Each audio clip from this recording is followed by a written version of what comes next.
Yeah, and people are, because they're scared, right? Yeah. Okay. Go into class or whatever now. Well, she did a couple things, like she worked That doesn't have to be in an high exempt needs session. It's exempt. No, she did that for a couple of days. She's like, I can't do that. And it's like, you don't have to. You tried it so to see what it was like, and it was tough. So now you Thank you. Right, and then that because there's so much, but yeah, realize it.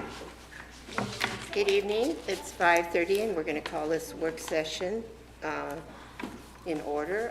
We're going to be speaking about the Virtual Academy Plan. And now I'm going to turn this over to our Interim Superintendent Villa to introduce our guest. Thank you, President Hamada, and members of the board. Excited to come to you this evening with our work session on our Virtual Academy. I want to introduce, first of all, Mr. Tashawn Christie, who will be leading most of our presentation, and also Dr. Wade Behringer, our Senior Executive Director of Strategic Initiatives and Operations. They'll be kind of tag teaming today, but we're going to start off, first of all, with Mr. Christie. All right. Good evening, President Amanda, members of the board, Interim Superintendent Villa, and Ms. Santello. Grateful to have this opportunity to speak to you about the Virtual Academy. Again, that is the working title. It hasn't fully been named yet. We're expecting the students as well as the staff of this institution to be able to name the school, but that'll be in a later slide. So again, we appreciate this time. This feels like the perfect opportunity for us to start the next phase.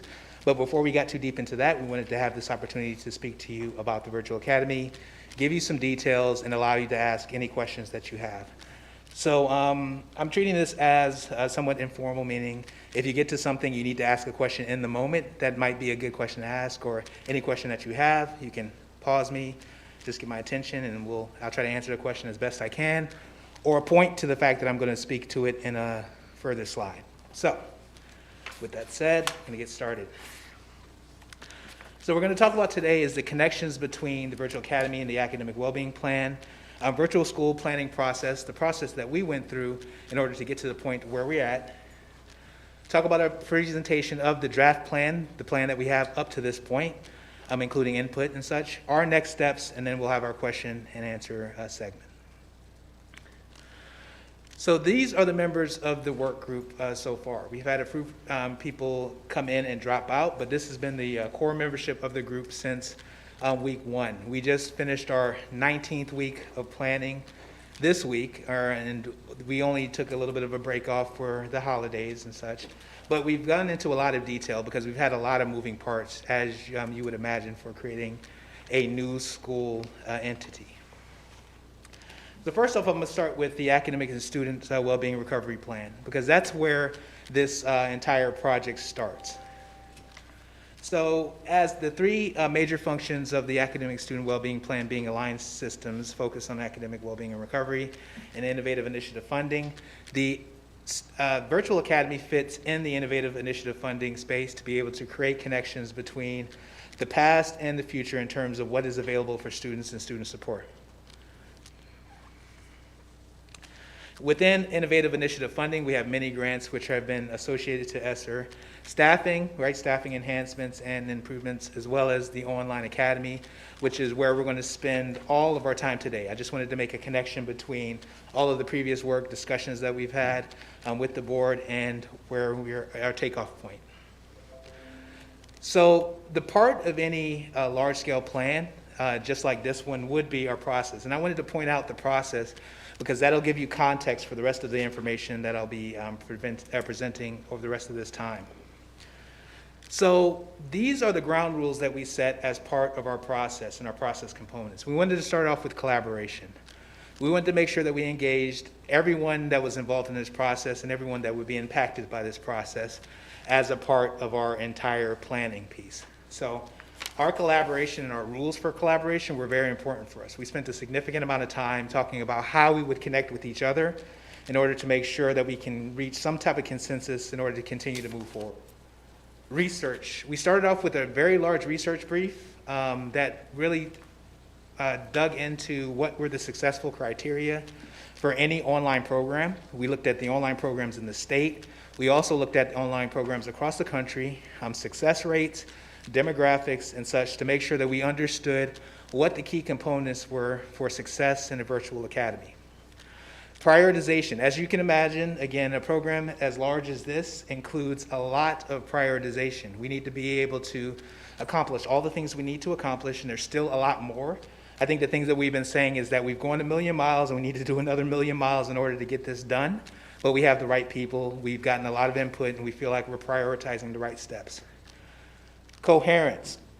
It is important for us to build a program that doesn't separate from the entire school district and the mission of the school district. So as we put in steps, we need to make sure that those steps align to everything that we described, what our key focuses are as a school district, and the things that we consider key initiatives. And last is iteration. The first plan that you come up with is rarely the most perfect plan, and we know that. So we need to be able to have room and flexibility to give ourselves the amount of grace that it takes in order to build something that's complicated as a brand new school. And those are our agreements. So our approach, problem solving versus design thinking. This was really important because if we were trying to solve a problem, we might have been trying to think, how do we recover students who left the school district as a primary component? And that really narrows our focus in terms of what we're trying to build for students, right? We're just trying to gather students back. We're not putting any extra energy into figuring out what's the best possible environment for students. So that's if it was problem solving. Design thinking forces us to think about who we're serving, why we're trying to serve them, and how we plan on serving them in the best way possible, taking into account everyone who would benefit from a program such as this one. So I'm not sure if you've seen design thinking or design theory diagrams that usually have about 6 pieces. What we've been using is the liberatory design thinking process, which walks through empathize, really understanding and feeling what the people that you are trying to serve feel so that you can make sure that you're solving their needs. Really make a good definition of what the needs are so that we understand exactly what problem we're trying to solve, because solving the wrong problem takes a lot of time and causes a lot of pain. We want to make sure that we understand exactly what it is we're trying to solve. And then ideate. That's that iteration phase. We create a plan, test the plan. Create a plan, test the plan, so we can make sure that once we end up in this final place, we've tested the plan so many times that we can have a lot of confidence in where we land once it's at the last iteration point. And so the big things in liberatory design are the notice and reflect. The notice is the notice dynamics of power, to understand what we bring and what bias we might bring to the decision-making process so that we know if we step into the space with the wrong mindset, we might end up throwing it all off based on our own internal biases and the things that we're feeling. Then also reflect on how our bias impacts the people around us so that we know what we're bringing to a room.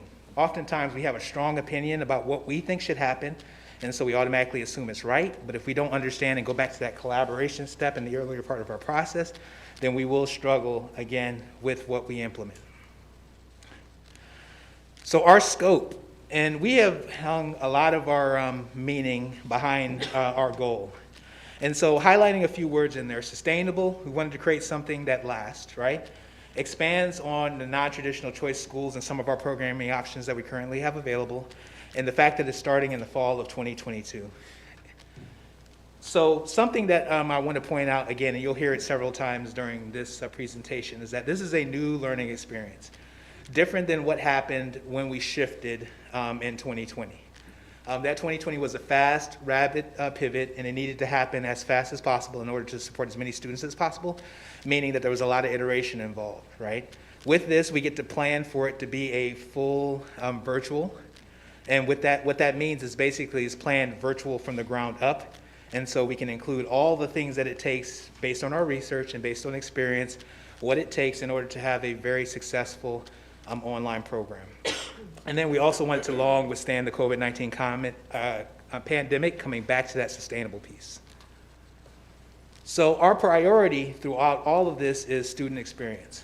We thought a lot about what do we need to have as our North Star as part of this building process. Because very easily we can get into program creation, we can get into all the things that really impact the way that adults see programs, some of the things that start to get away from what happens when you support a student. But if we bring everything back to student experience, we have something very specific to focus on. So we know that if this decision doesn't create a positive student experience, then maybe we should consider not making that decision. So it applies to every single thing in our process, and if it doesn't, I really encourage our work group to challenge any idea that does not match student experience. So our planning timeline, these are kind of some of the steps that we took early on. You'll see that we spent a couple of weeks on team and vision building, because again, if we figured out how to collaborate, then we would figure out how to solve all the adult problems that go into planning and really get to this building phase, right? And so as a testament to the fact that, again, we've been meeting for a lot of time, this meeting that we had about an hour ago was just as energetic as our first meeting, because we're passionate about the work. We have a pretty good direction of where we're going, and we know that we're continuing to build something. So starting off with some of our planning pieces, besides getting through our process, we have stakeholder engagement. So we put a significant amount of time and effort into our stakeholder engagement. On the slides, you'll see some of our stakeholder engagement pieces. We can also share our full stakeholder engagement plan, and we have some elements here in the slides. We had a thought exchange, and in our thought exchange, we had 274 participants with 4,328 ratings. It was a pretty significant thought exchange, which gave us a lot of direction in terms of what different groups that we were reaching out to really thought was important around our core question of what do you feel a student needs to be supported in order for a online program to be successful. In addition, we had stakeholder engagement. We have info sessions, live information sessions across all these groups of teachers, school staff, building district leaders, community, and students, as well as 5 drop-in sessions where parents can come in and guardians can come in and ask questions directly to the staff directly to the work group so that we can answer questions as they come about. And so we had one of those today, and there were some excellent questions asked about student experience, which we were able to answer for parent. So we have our website, right, with a lot of the FAQs and a lot of other pieces, and the FAQs are broken down by category, so to make them easier to answer. So we have things like course and program offerings, with student expectations, student experience, and such. You'll see all those in the links from our from our website. So as soon as you open the website, you'll see a link to the virtual space, and you can get there directly. So just to break down some of these, I'm not going to read everything that's on here because you can see them there, but I wanted to break down some of our components of our stakeholder plan. So our first portion of the plan was soliciting stakeholder voice and input, and we wanted to make sure that we engage the stakeholders in all their phases. So we have when the initial superintendent school board messaging went out in the first superintendent's report, down to what our labor partners discussions are, and you can see the timelines as well as how we were communicating with each group. Informing our stakeholders, helping them to understand that once the model is selected and we have more information to go, how that looks. Additional informing stakeholders, and then promoting enrollment. So we started with a pre-registration process recently so that we can get a good idea of how many students were interested based on the information sessions. We haven't done full registration yet because that was contingent on this conversation, and we're using this as our, again, pivot and anchor point so we can move forward from here. So the details of our model. First off, the grade levels that we are serving in year 1 are 6 through 12. We're expected to expand that in future years, and that expansion will be dependent on what happens in the first year, also in the direction that we go, whether or not we go from 6 to 12 and then also include 4th and 5th, maybe potentially year 2, but that's all dependent on what happens year 1. And we expect it to be, with continued success, expected to be a full K-12 model. Our initial enrollment, we're planning for 600 students, so that's also our cap. And so we expect that to be sustained over the first year. We also expect the maximum number to expand based on, again, interest and grade levels. And that 600 is a program cap, not the grade level cap. The grade level will be dependent on how registration occurs and who chooses to be a part of this program. So this is a virtual academy as the primary enrollment, meaning whatever the school is named, we'll call it Kent Virtual Academy for the sake of this conversation. this student will be a Kent Virtual Academy student. Cross-enrolled students can have some of their services at their boundary area school, meaning that a student will be a Kent Virtual Academy student, and if they do a sport, then they can do their sport at their boundary area school, as well as participate in some other ways there. We have transportation considerations and other pieces that we're really working out as part of the plan.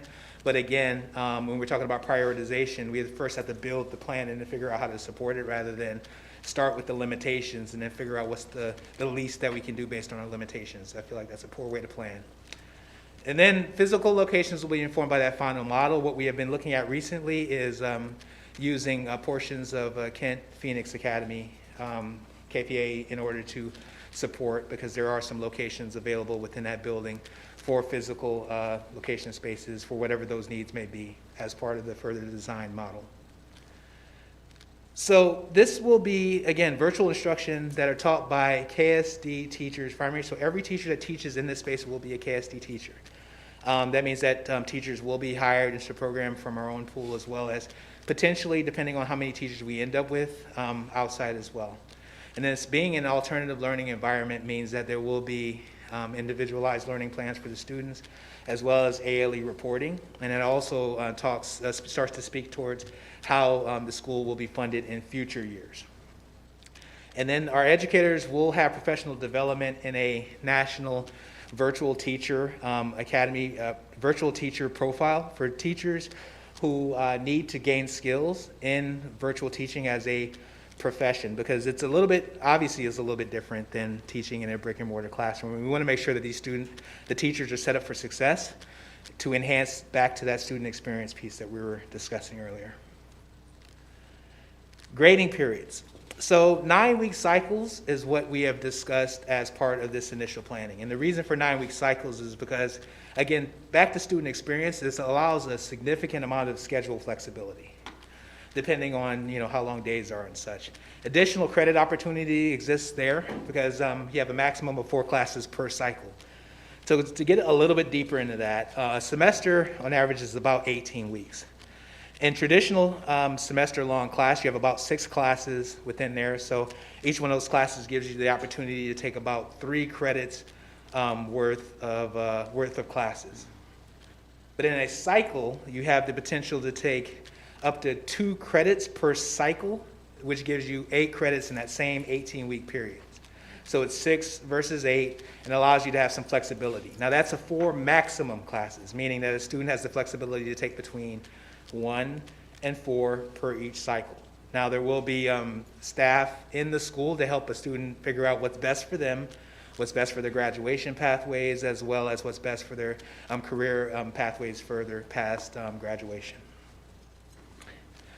Now to graduation. So that up to 4 classes taken in each 9-week cycle means that there's a maximum of 32 credits available in this space. Courses are 0.5 credits. There's been some discussion about some other credit options. And then that 4 cycles, again, per year enables students to earn up to 8 credits in that little cycle space, or per year. And then the students will be considered virtual school graduates, meaning that they will graduate from this school. It's a real school, registered to OSPI, as well. It has its own name, entity ID, and then is tied to the state. Now, we haven't done that process yet. I'm just speaking forward into graduation.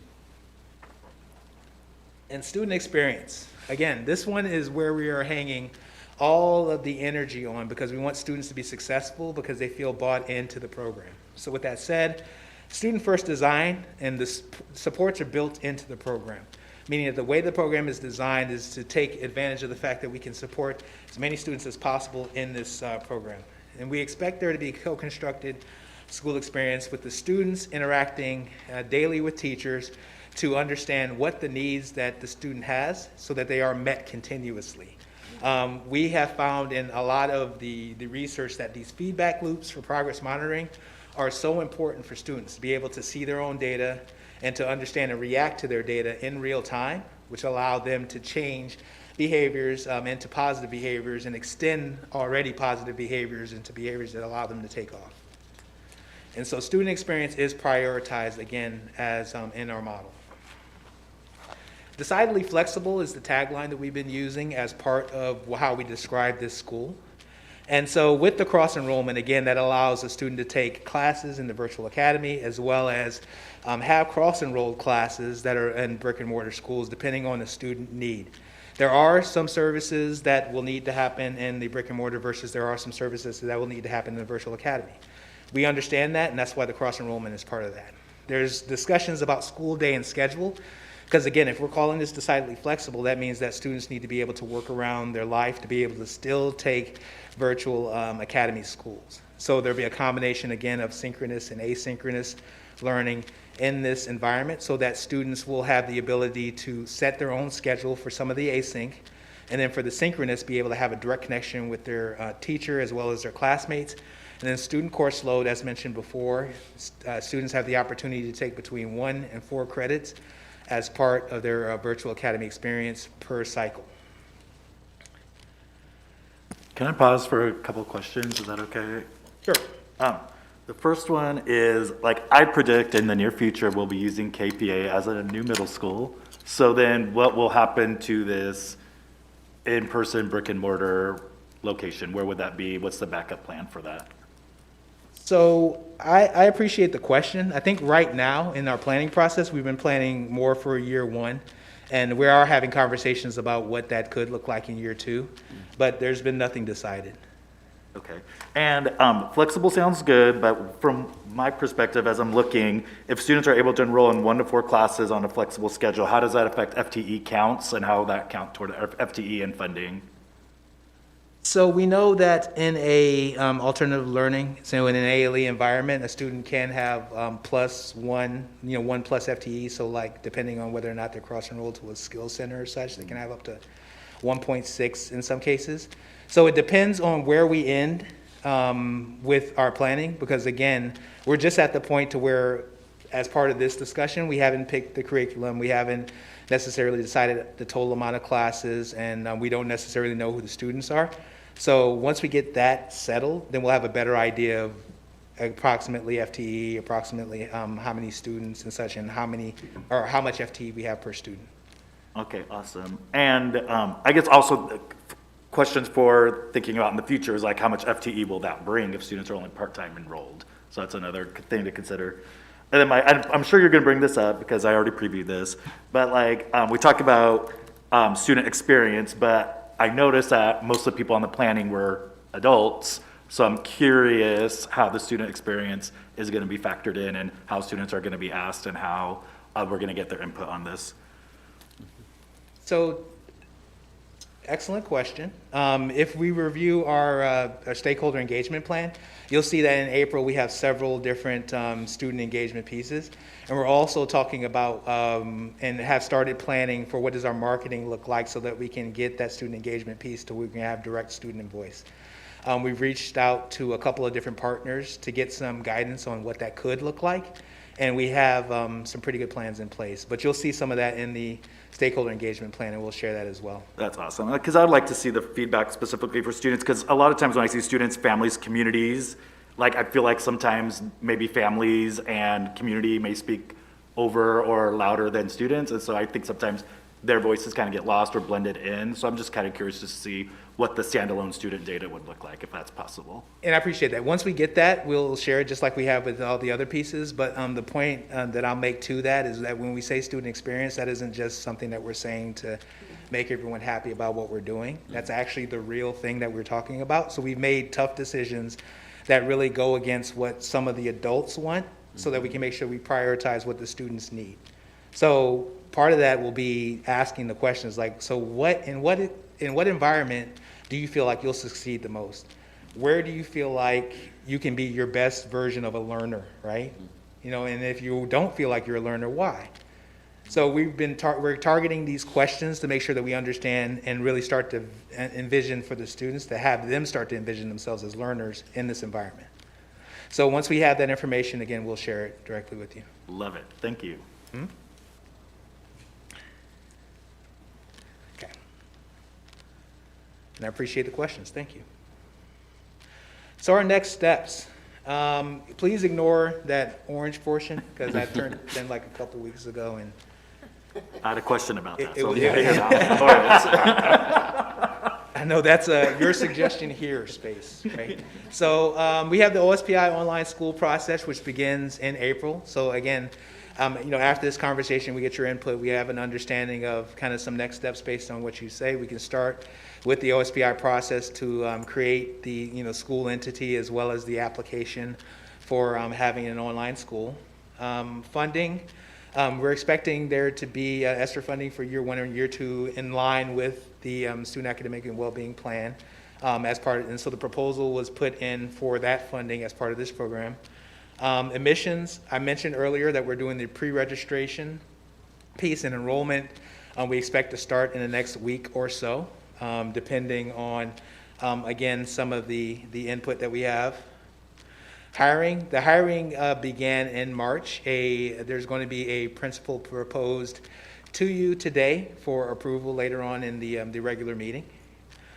We have ongoing collaboration with our labor partners. We've started with KEA. We've had some conversations with our principals. Next, we're going to be talking to our KOP staff as well as our para staff about a further conversation about how they fit into this model and how we can support students in this model. As mentioned before, info sessions, we're continuing with, or we just finalized our info sessions. Now we're doing more targeted conversations that we're treating kind of like focus groups, but in ways that engage students directly so they feel like they can voice their opinions without having the adults be the weight in the room, right? So we're targeting that. And then curriculum, we're beginning the planning and selection for the year 1 pilot of a curriculum and field testing of curriculum within this space in order to support full online and online school. So that was it. I have no idea how long that took, but I'm pretty sure that there's space for questions if you have any additional questions. Yes. Dr. Clark. First question is, can I get partial credit? Partial credit. Yeah, so I'm a senior right now. I'm behind on my credits. I'm in the virtual academy. Family emergency, I can't complete the work on time. I'm going to have to come back and pick up the credit, but can I get credit for what I've done to that point? So we've had a really deep conversation about this over the course of a couple of weeks to try to figure out how that would be applied and in what situations, right? So is that like a mid-cycle transfer? Let's say I'm transferring between that first and second cycle, since we have that 9 weeks and 9 weeks, and whether or not that could be a 0.25. So it's allowable, but we need to have a discussion about where it fits, right? So it has been part of the discussion about partial credits because we know that there might be a need for that based on how these cycles are developed. Okay, then the second question. I'm a senior. I was taking some virtual credits online. I'm not going to graduate on time. Now what happens?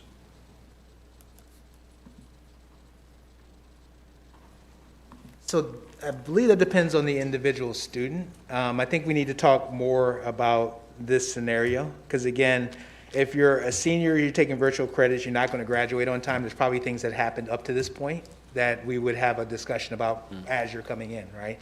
That's the reason that we are going to have counselors on staff. That's the reason why we'll have people proficient in credits and such and being able to support the student to make sure that there's a potential for acceleration. Because depending on where they come in, again, they have a total of 8 credits available to them in their senior year.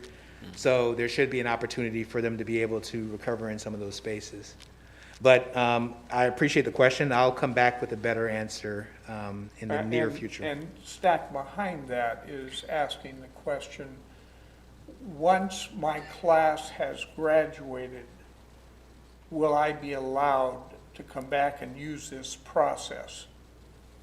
Or do I have to go looking elsewhere for credit? And when you say come back to use the process, you mean come back to the virtual academy? Yes.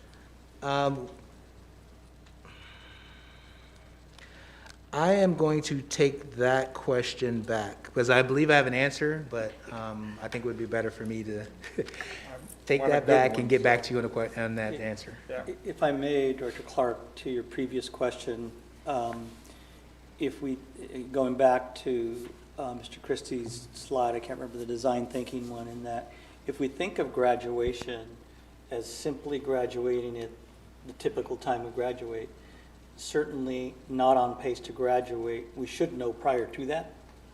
However, if we think of things differently as options for kids at graduation, similar to how KPA, the KMVA, and some others have done in the past, the graduation can happen throughout the year. We've had students graduate earlier and move on and then come back, and so just wanted to point that out, that the team, I know, have probably had those robust discussions within that, but I just wanted to point that out. Well, my problem is I'm always looking at seniors under high pressure, family expectations, and then the emergency. And that's the one that hangs everybody out. Certainly. Thank you. Director Bettinger, do you have any questions? I have a lot of questions. So, my brain seeks logic and order, and so I'm trying to understand when this is like a major programmatic change for the district. So, and I asked this of Interim Superintendent Vela, I think in mid-January, is when the board approved this. Was this approved by the board when we approved the academic recovery plan in May of 21? That checklist? So what I'd like to know, Dr. Harmon is with us back in the spring of last year. I know she was very involved in the conversation included in the academic recovery and student well-being plan, when we had quite a few parents who are wanting an option. And again, the option was remote back then. This is very different than. So we embarked upon a full year plan to be able to do this right, if I recall. But Dr. Harmon, if you wouldn't mind just giving us a little history walk around that for our board. Thank you, President Hamada, members of the board, Interim Superintendent Vela, Ms. Antello. Yes, Director Bettinger, I believe it's almost a year to the date, I believe, when we were talking about, and Kent School District was planning their fall opening. And as the world was updating their COVID protocols for what an in-person learning situation would look like for our students, because we were transitioning into all students having the option to be back in person. And at the time, the board, per the community, was very interested in a remote option for students. And at that time, what we discussed with the board and what the board appeared to be in line with was a permanent virtual solution for students. And that was one of the reasons why it was delayed, was because the intention was not just to open up a solution for COVID, it was to open up a permanent solution for Kent School District of a virtual option for students. Ultimately, as Mr. Christie said, moving into a K-12 environment for that, which we hadn't had before, because we knew that school would have to be, we'd have to provide a full academic program for students moving forward, not the wavered per OSPI version of an academic program that existed during COVID. And at the time, the board was extremely interested and actually questioned why we could not get that done faster. So while the board did not take an active approval, the board, I would say, and I can get the exact date for you in the meeting, I would, as close as they can give a directive from the dais to staff, gave us a directive to have a virtual option for Kent School District students. Thank you. And then, so, because there's another slide in that presentation. Did you know that? The last one. I did, and that was one of those, you should probably not make PowerPoints after. Okay, because that one really confused me. And so That's why it wasn't. And so, supposed to be there. but I'm also trying to understand too, because in 2017-18, we had grades 3 to 12 covered with KMVA, 26 classrooms, capacity for 396 students, and we had 9 through 12 covered with KPA with 21 classrooms and 414 students, and they were sharing the old Sequoia when we were starting to build the new grade school. And then, and I took this from the capital facilities plan. Then when the Kent Lab Academy was being built, that has 20 or 21 classrooms with a capacity for 480 students, grades 3 to 12, 24 teachers on staff. So, is this going to replace the Lab Academy? Is this replacing KMVA? Is this replacing KPA? I guess I don't understand how that's all filtering down either. So I will actually bring up the hidden slide.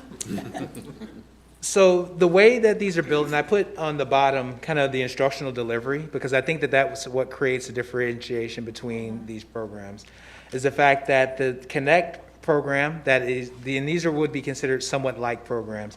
Okay, the Connect has a primary a blended delivery model, and their focus is primarily on 12th graders within their program. And iGrad, again, being re-engagement, right, high school completion and other pieces, also has blended and in-person, right? And so this is a different model specific to, again, flexibility as well as being able to do this blend of virtual and cross-enrollment with brick and mortar, meaning that they get to be a part of a larger community. So I'm not sure if that directly answers your question, but it doesn't replace anything. That's one of the reasons why we created this program comparison.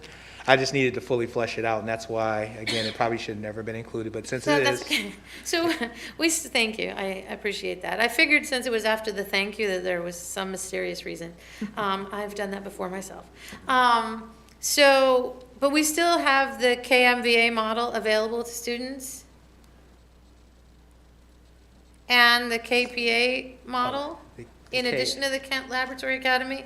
So we're gonna have 4 alternative with So the I can- Kent Virtual Academy? I can help with that. When we formed KMVA, KPA came together, the purpose was, as you mentioned, Director Bettinger, is the building of the other school. During that time, it was combining KPA, KMVA, there were other programs there, into one school. Principal Stephanie Knipp worked hard with her APs and others to really create one academy using best practice, and we heard a little bit about Connect program and others. And I believe she shared when she presented the reason why she and her team, by the way, it included students there, Vice President Bettinger, because we had them. It was really great to hear from them. But she included her staff that shared the reasons for moving to this model, which was KLA. By the way, it included third graders Right. through 12. And so that's how that evolved. So it is by itself KLA. We do not have KPA. We just have KLA at this point. Okay, and so there's no students participating in any classes right now at the Old Sequoia that are Correct. doing anything like, Yeah, so no we went from like almost 800 capacity with KMBA and KPA, and we went to, we cut that pretty much almost in half with the Kent Lab Academy. Okay, so I understand that a little better now. And I guess I asked in January for a cost benefit analysis. I see that it's, planned to use ESSER funds for the first 2 years, but what impact, has there been any benefit analysis done on the impact for future years?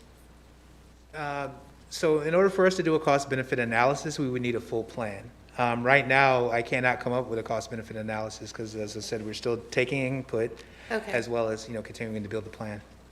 Okay. And will teachers be in a physical building? So they'll be at the old KPA in a physical building? So as part of our planning, and this is just in the draft status, what we're doing by having the old KPA, KMVA space available to them is that If we get to that point in our discussions with our bargaining groups and our labor groups, then that's a possibility. So we wanted to create some physical space to be able to do certain things.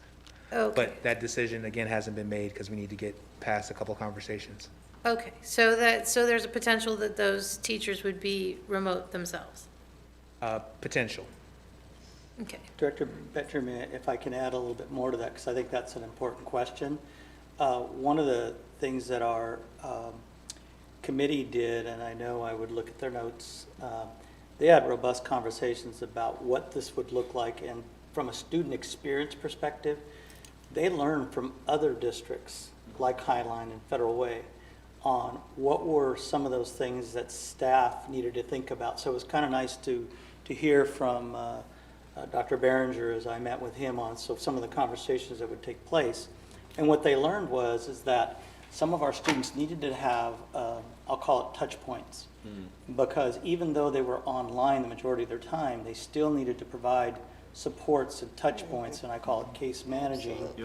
And so as we move forward, we'll have to be nimble, flexible as we move forward with what that space will look and need to support our kids.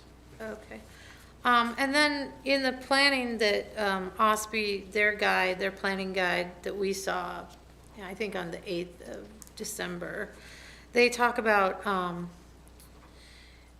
where is it? Because I wrote it down because it was interesting. They talk about that they discourage schools from relying too heavily on individualized computer-based instruction and to prioritize outdoor play, the arts, and other collaborative activities that support brain development. So is that being built into this as well? I think I heard you say a little bit about that. So just to make a distinction between individualized computer-based learning and the model that we're talking about for curriculum, we're expecting it to be teacher-led, not necessarily, not like computer-led, meaning, adaptive technology, students. Okay. So it's a little bit different. In terms of the outdoor pieces, still part of, the overall discussion. Okay. And the arts too? And the arts too, yes. And then is this, because I know some school districts, let's be honest, they take if they have an online academy, they take students from all over the state. And that is actually, it increases enrollment. So is that also something we're looking at, is taking enrollment from other school districts, transfers? So all the students that'll be part of this school are Kent School District students, meaning that they will have to become, or they are Kent School District students. As far as taking students, we haven't used that language when we're describing what we're trying to, accomplish with the students, but we're creating the opportunity, but we want all the students to be, again, Kent students. And some of those places, with choice transfers and such, we're just trying to make sure that all the students are Kent students. Yes, well then, yeah, they would be, so they would transfer to our district. So it's open for choice transfer from other districts. Director Bettinger, yes, per LSPI, we can have no more than 10% of our enrollment be from outside of the actual boundaries of the Kent School District community, like traditions. So up to 10% of the enrollment can be from students that don't live in a Kent boundary. Okay, but that's going to be an option from day one? Yes. Well, right now we've discussed it as open, but we're assuming that the majority of students would be Kent students coming in. Okay. So students living in Kent boundary, so either from other Kent schools or that are possibly already enrolled in another virtual learning environment, or preferred something that's aligned with their district. Okay, so we're hoping with this that students that are enrolled in other districts would come back to their boundary district, which is Kent, and enroll in our academy. That's the plan. That's one.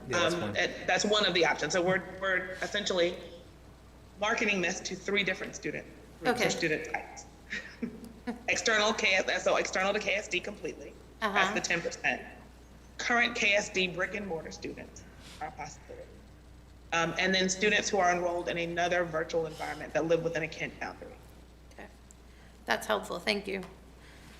I think that's all I have for now. Dr. Harmon, to piggyback off of that discussion, do I hear you also maybe considering that the 600 max students would involve probably our Kent boundary students first, and anybody that needs to come back to our school, and then maybe other districts or other areas with the 10%. I mean, we could put restrictions on that, could we not, Dr. Herman? We can. I am prayerful and hopeful that we have that much desire to attend KVA, that we will have to develop a process for prioritizing, well, I should say, finalize and firm up a process for prioritizing Kent School District students.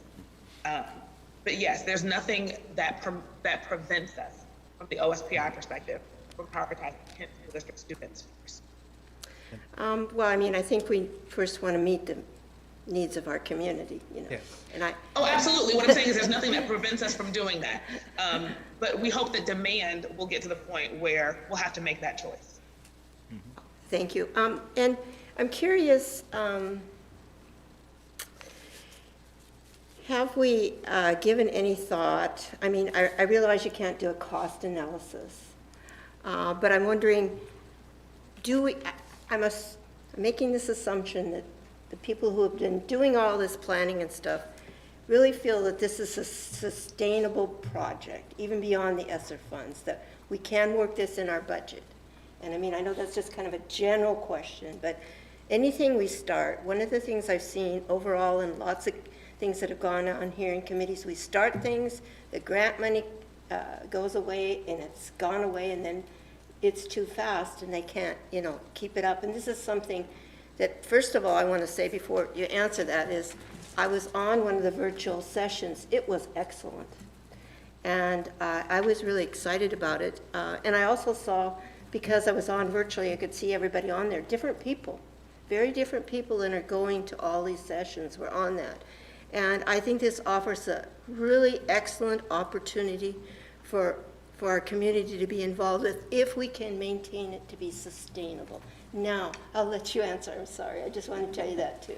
Yeah, so I'll go back to our goal. Our first line in our goal was to create a sustainable program. So that all includes everything from student enrollment to how it's funded. And one of the reasons that we were really focusing on ALE is not just the fact that there's expected, you know, student progress, as well as a lot of check-ins. Also, from a funding perspective, the state is really focused on creating programs like this that are ALE programs and extending those into the future, because I believe, based on what I'm reading, they see that as part of the future opportunities for students to be able to build one of these properly. So there's a lot of grant opportunities available in the next couple of years, which we'll talk about once we start to go after those grants, as well as some other opportunities from the state to build a school like this one. So we expect that to continue. And the way this goes through this summer too, it could really, for a lot of kids that have to work or stuff like that, it just gives a lot of flexibility. So I see a lot of promise in this. I'm wondering, there's one other question I had here was, does this offer, I'm not sure I understand if you could actually enter this program because you would like to have more electives. So electives will be available as part of the curriculum, but we're still in that, again, the curriculum review process. So it's just a matter of the counselor being clear with what courses are available based on what the student already has in their transcript, and then making sure that those classes are available. But what we are, elective isn't just, sometimes an elective can be an additional core class or whatever the case might be. So we're making sure that we have people who can counsel the students as they enter and as they're a part of this program, so they can have additional opportunities for credit extension. Well, when I was on the Core 24 committee, one of the things that came up continually was the kids have to make choices, so they can't do all the music, the arts, or whatever they really wanted to participate in. This sounds like this might have some flexibility, but I appreciate you looking into that, so thank you. And that's all I have. Director Farah? Yeah, I just wanted to, first I want to say that this, after COVID, it's not, nice thing to have, it is necessary thing to have. Yes. So to have an option that's online, for me, it's the thing that sustainability is what we have to do. I know this is still in the infancy stage of this process, but I just want to know, in our enrollment, what are the students that we didn't get back on? Do you know that is it the high school students, or is it the elementary students, or is the intermediate? So I need you to, can you please repeat the question? 'Cause Okay, I think so I missed what it. I'm saying is that this program is from 6th grade to 12th grade, right? So that, I remember you saying something that our enrollment is down so that we can get the students back because of offering this program, right? Does that make sense? No, that makes sense. I didn't say that as part of this presentation. I think Okay. that might have been, Misunderstanding, okay. yeah, that might have been part of a previous, Right. that might have been part of a previous presentation. Okay. But the one thing I did say about 6 through 12 is that our primary problem-solving piece wasn't just to get the students back as part of the program design. But what we are doing, and this kind of ties to a question that President Amata just asked, is that we are targeting the students who did do choice transfer out to go to virtual programs, to make sure that they're aware of the fact that we do have a virtual program, that's specific to Kent, because we do believe that some of those students want to be Kent students and they want to be able Right. to have experience here. So we are targeting and intentionally reaching out to those students. And the 600 numbers is because of budget that we have right now? The 600 number is based on like programs in the region Okay. and what their initial enrollment was for the same kind of grouping. Okay. So we looked at some of the like programs regionally. Mm-hmm. They were right about that, between that 500 and 600 number, so we just made the cap on the high end. Feeling like we're going to create an incredible program and students are going to want to be a part of it, so why don't we just make it 600 and, go for it. And I just wanted to understand, that I couldn't help but to see, as I visited schools, the diversity in our district and different languages. Are we able to reach out to those families that are hard to reach so that they know this program exists and they're able to take advantage? So that's part of our targeted focus group piece, because the one thing that we saw in the research is that a lot of the virtual academies across the country kind of look the same in terms of demographic. And regardless of district, they all look the same. So we wanted to be intentional in some of the outreach so that we can kind of promote what flexibility looks like and the advantages that gives in this space, and make sure that we were inclusive, of all of our students in the way that they needed to hear it in order for it to be appealing to them. So that's part of our stakeholder engagement plan, to be very intentional in our outreach in ways that will allow us to connect. And we'd love to partner in ways to do that over and above what we've created. Just one more question is that, how are we determining admission to this virtual academy? Because let me say this. For example, there are students who are prepared to take advantage of this and make sure that they can really independently study and independently. But there are those that kind of want to be along with the crowd and enter into this. What criteria are we going to use to make sure that those don't fall behind? So I appreciate that question, because we have spent a lot of time talking about what that really is.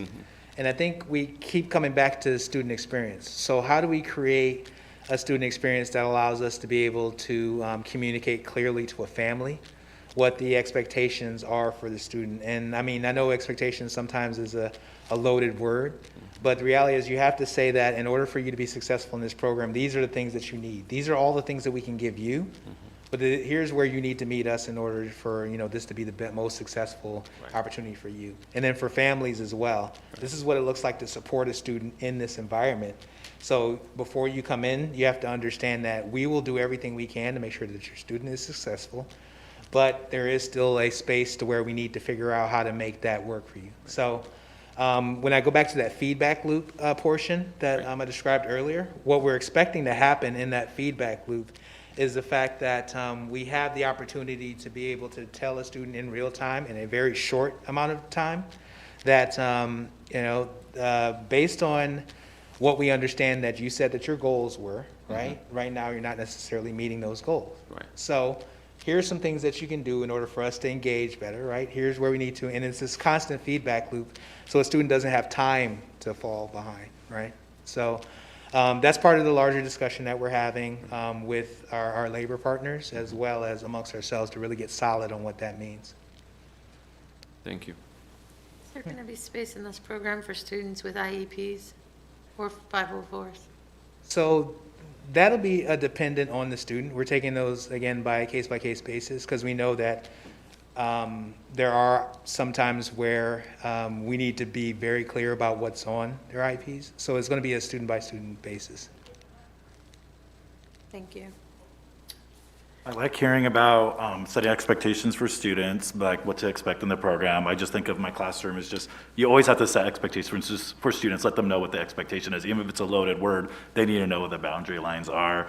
And I just think about in my 9th grade classes today, I asked them questions like, how should you be graded?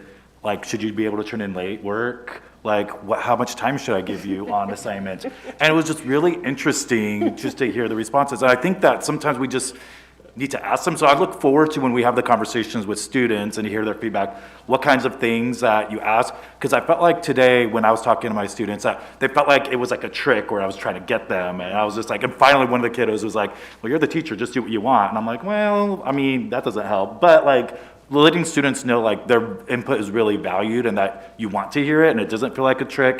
And I think that all depends on how you have those conversations. But I think setting it up in a way where like letting them know that their feedback, really, we want to take it in, we want to use it, we want to do something. And I think by doing that, and also as students come into the programs, having those expectations set, like any classroom, we always have expectations for what we should for our students, like what to expect and whatnot. So I'm very happy to hear that. I'm looking forward to what's going to happen with those conversations and what our students are going to say. And I appreciate that. This co-constructed school experiences is exactly what you're describing, a conversation about what does this look like for me, so that they can have, we've called it transferring of ownership, right? Yep. And so how do we transfer ownership in this environment as we create the model? Oh yeah, and they're not used to that because they're used to whatever they've been used to. And so just hearing like me ask those questions is just really like, it was out of the box for them. And I think it's going to be a similar conversation. So it's just, you know, I've been teaching for a long time and I'm just realizing more and more recently, since being virtual and pandemic and whatnot, that, you know, students need a bigger say in what's happening in their education. And piggybacking on that, do you ever advertise marketing these programs through TikTok or Instagram or some of these things that the kids are watching? I'm just curious. So Instagram is actually in our plans. We've been working with our comms team on some of those plans. TikTok is a little, it's a minefield. So we've been really talking about, is that really where we need to be? But is Instagram, yes. We are talking about what that looks like. I think we've developed the initial pieces of the plan and I've already been talking to our partners over in the communication. Well, where the adults show up, the kids start leaving. So if all of us start ending up on TikTok, they're going to find something else. Scratch that idea. But maybe we need to be, I don't know. President Hamada, if I just may, I wanted to take just a personal point of privilege to thank the team, Mr. Christie, Dr. Behringer, and the rest of the team, some of which are here tonight. But really, we have professionals and leaders that have done this before. You see them in the crowd today. This is not all of them, but we've done this with some programs. We have Executive Director Kara Cleveland that is involved in that, and there's a lot of experience that is supporting this team. And I am so excited, like Vice President Benno, to hear even more about the great work they're doing. So I just wanted to, again, just say that and leave the last comments for Mr. Christie.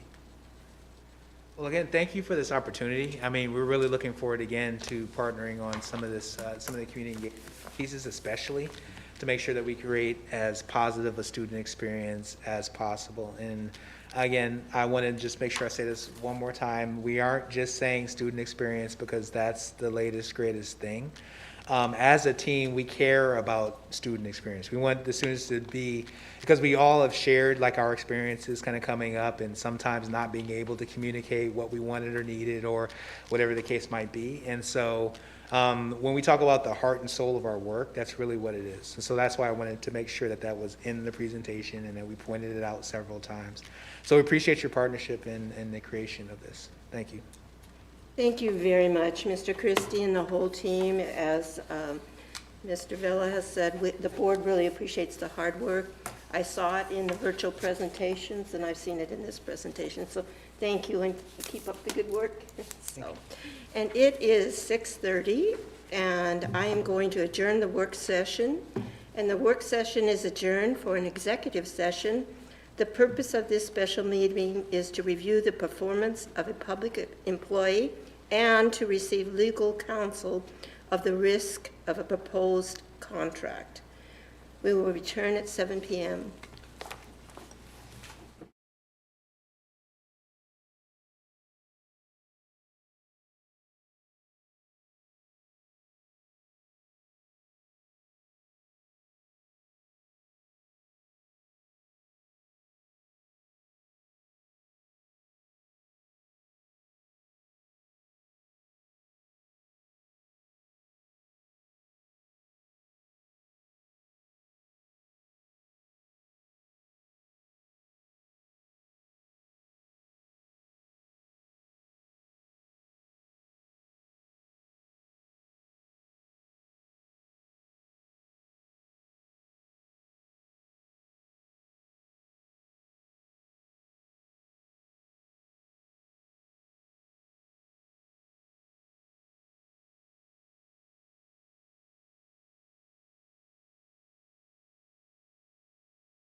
It's 7 o'clock, and I want to call the regular meeting to order.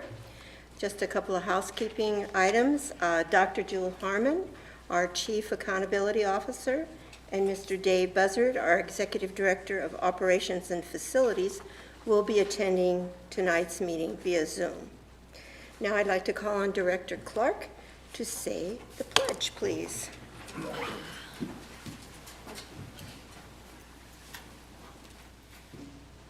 I pledge allegiance to the flag of the United States of America and to the republic for which it stands, one nation, under God, indivisible, with liberty and justice for all.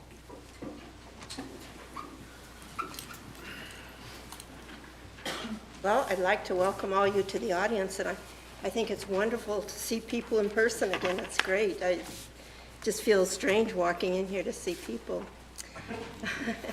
But it's a good strange. I want to go through the process for audience participation. The purpose of the board meetings is for the board to conduct its business in public. During the meeting, the board will listen to, but not respond to comments from visitors. Those wishing to comment must complete a comment card and turn it in to Naomi Zentella, either before the meeting begins or no later than the beginning of the legislative update. No cards will be accepted once the report has begun. Visitors who have completed a comment card indicating a desire to speak to an agenda item will be called at that portion of the agenda. There is a brief delay in the live stream audio. We will allow for extra time for you to make your way to the boardroom if you are in an overflow room. When it is your turn to address the board, please state your name at the start of the testimony. Public comments will be heard after the opening during preliminary communication from the audience, at specific agenda items, and during final communication from the audience. Students will be the first to speak on any topic. Please limit your remarks to 3 minutes. You will hear a timer when 3 minutes are up. Please do not use specific names of staff or students or personnel identifiable information. Abusive public comments personally towards staff or board members will not be tolerated. The president may interrupt or terminate an individual statement when it is too lengthy, obscene, or irrelevant.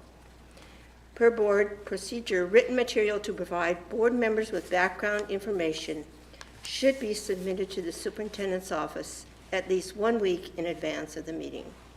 And now I'd like to ask Vice President Benno to read the land acknowledgement. Thank you. We acknowledge we are gathered upon the ancestral lands of the Muckleshoot Indian tribe who historically lived throughout the area between the Cascade Mountains and Puget Sound. And can I have a point of privilege real quick, President Hamada? Of course. I like that we have a land acknowledgement. I would love to see us, and I'll probably submit an item for board discussion, us move beyond acknowledgements and do some more educational pieces or have our native tribe work with us in developing something more substantial. So that's all I wanted to put up. I just want to put that out there. Thank you. I think that's a terrific idea. We want to be living what we're doing. Absolutely. All right. And now I'd like to ask Interim Superintendent Vela if there are any changes to the agenda. Thank you, President Hamada. A revised narrative for item 7.04, Instructional Materials Committee membership, has been provided in the board's materials for this evening, and a supplemental personnel report has been added to the consent agenda in item 9.04. All right, I'll entertain a motion. I move that we approve the revised narrative 7.04 and the supplemental personnel report, item 9.04. Second. Any discussion? I just want to say, again, I've said this before from this dais, it makes me uncomfortable to have supplemental personnel reports because I just don't think it's forward-facing to the public. Any further discussion? Seeing none, all those in favor of the accepting the revised narrative for 7.04 Instructional Materials Committee membership and a supplemental personnel report added to our agenda signify by raising their hand and saying aye. Aye. Those opposed signify by raising your right hand and saying nay. Abstentions. The motion carries. We're on to 2.0, recognition. And now I'd like to call on Director Bettinger to read the acknowledgement for autism awareness. All right, for Autism Awareness Month, bless you. Whereas autism spectrum disorder is a neurological and developmental disorder that affects communication and behavior, and whereas the Centers for Disease Control and Prevention reports that approximately 1 in 44 school-aged children has been identified with autism spectrum disorder, and whereas symptoms of autism can result in significant lifelong impairment of an individual's ability to learn, develop healthy interactive behaviors, and understand verbal and nonverbal communication, and whereas applied behavior analysis has become widely accepted among healthcare professionals and used as a treatment to improve a variety of skills, and whereas all individuals with autism should be included as valuable members of our community, provided with opportunities and supports to live, learn, work, and play as independently as possible. Now, therefore, be it resolved, the Kent School District Board of Directors proclaims April 2022 as Autism Awareness Month and encourages all citizens to take time to learn about autism and how individuals with autism can make a difference in the community. Signed this 23rd day of March 2022 by the Board of Directors and Interim Secretary to the Board, Israel Vela. And point of privilege, I also want to make sure that this isn't just a proclamation that we are living this and we are supporting all our students with autism and giving them the free and appropriate education to which they deserve. Absolutely concur with that, and I'm sure the entire board does, so let's be focused on that. Now we're on to agenda item 2.02, our proclamation on Occupational Therapy Month. And I'd like to call on Director Farrett to read that proclamation. Thank you, President Hamada.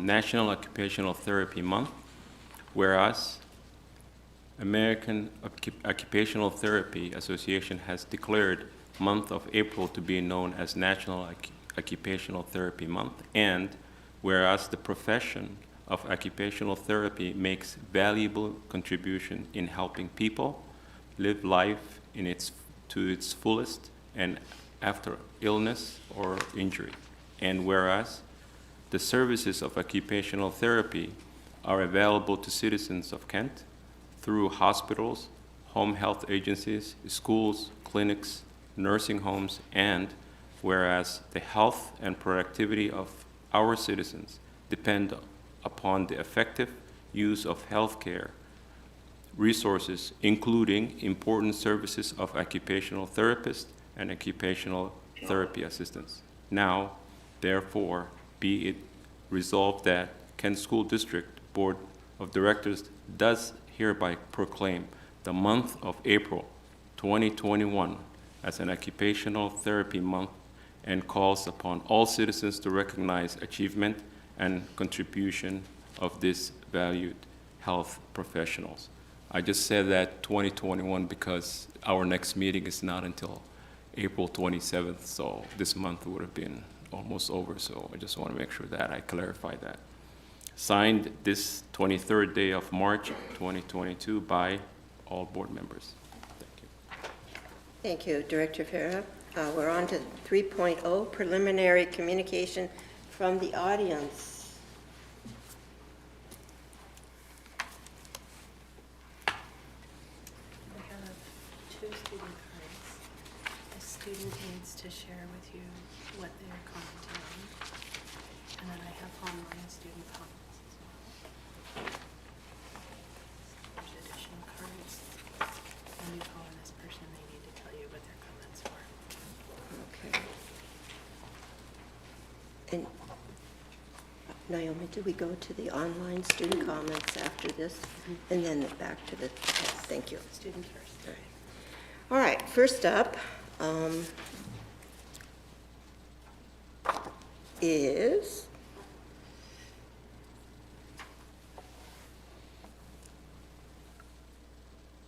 Mohammed. You want to come up to? Did you want to make public testimony?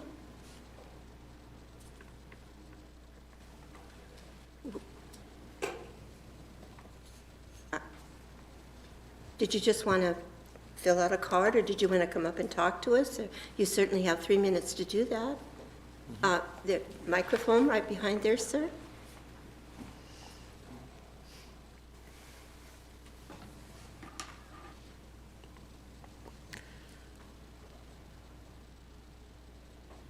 Hi, my name is Mohammed, and I just wanted to clarify that I feel like what the school board should change is the bell schedule, because every student wakes up at a different time. Not every student wants to wake up at 6 o'clock or 5 o'clock even.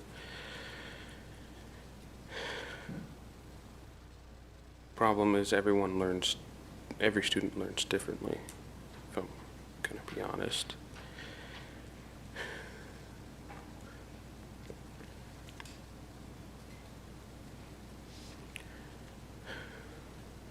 Do you have anything else you want to add to that? You have a little more time.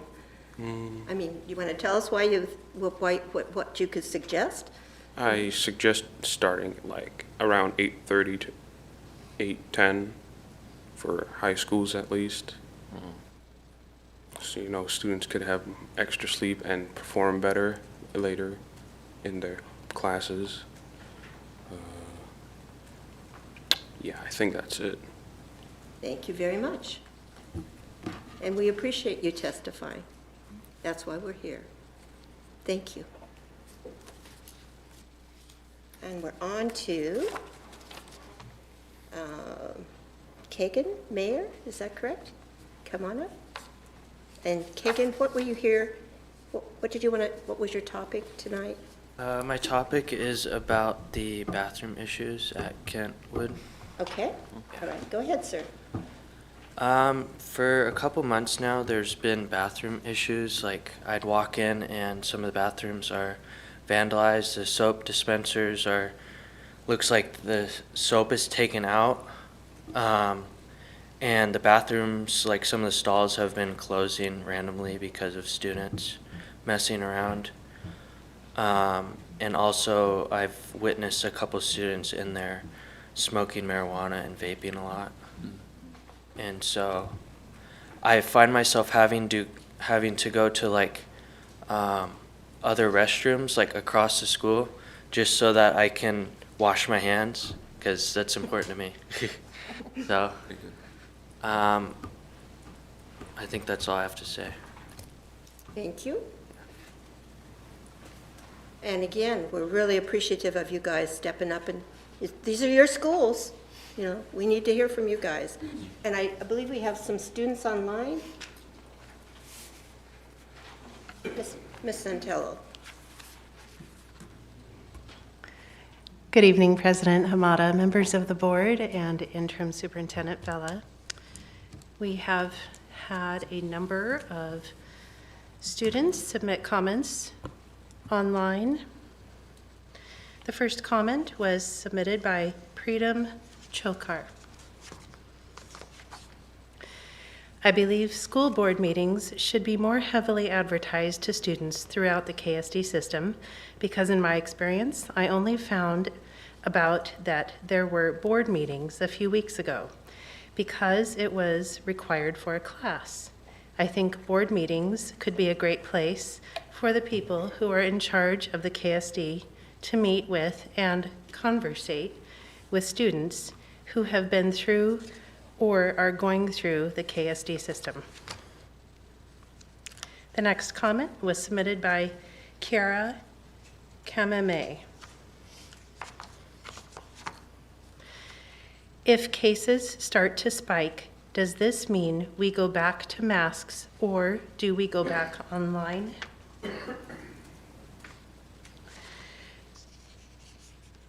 The next comment was submitted by Braden Williams. I hope that the board will do everything in its power to help schools return to a normal lifestyle, as well as bring the community of both students and staff back together. The next comment was submitted by Joshua McCann. COVID has impacted us so much over the past 2 years, and education was a huge part of that. Recently, I've heard in the news Washington State test scores, SBAC, are at a new low. How much is the Kent School District concerned about this? Are there future plans to alter curriculum so that this setback is addressed? The next comment was submitted by Kaylee Velazquez. Washington State has official lifted mask mandates, and as students, we have the option to wear masks at school.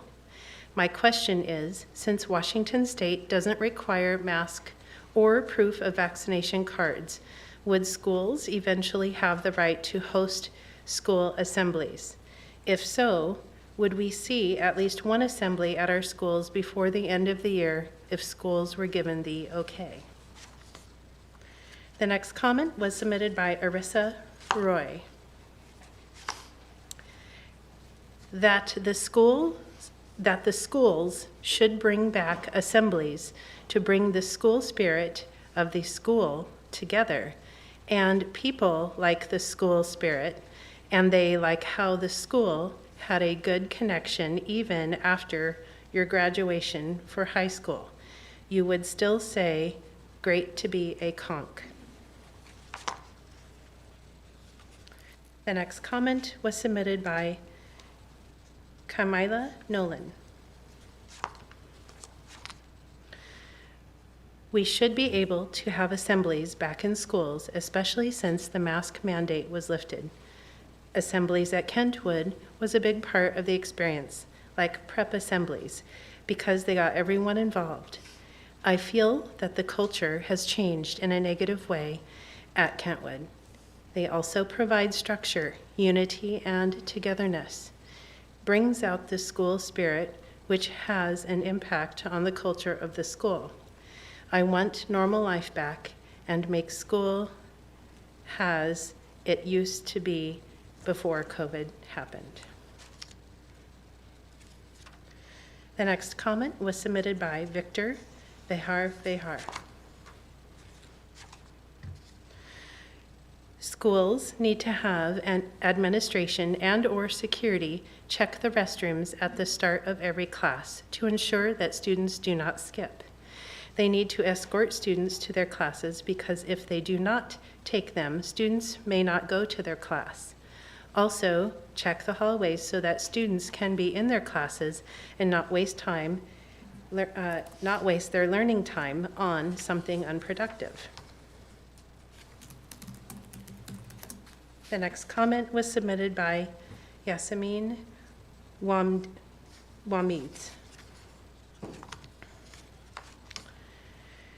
We should resume school assemblies. Although I understand why we weren't permitted to have them in the past, I don't believe the same logic applies now. Masks are no longer required, and social distancing is no longer an issue. As a result, I see no reason why we shouldn't have assemblies again. Furthermore, it does not make sense to be able to have other events like sports, games at school, but not assemblies, which all have large crowds.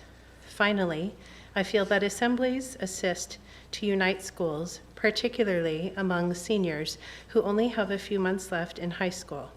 It would be greatly appreciated to be able to reinstate assemblies. The next comment was submitted by Gianna Mazzucchelli. How many grad tickets do we get? The next comment was submitted by Evelyn Aguayo. What are you guys willing to do to improve the foods given at schools? Will there be healthier options? That is the last student comment submitted online. Thank you. Thank you, Ms. Santello. So we'll continue on with we still have more to meet before we get to the 30 minutes. The next speaker is going to be Donald Bowles.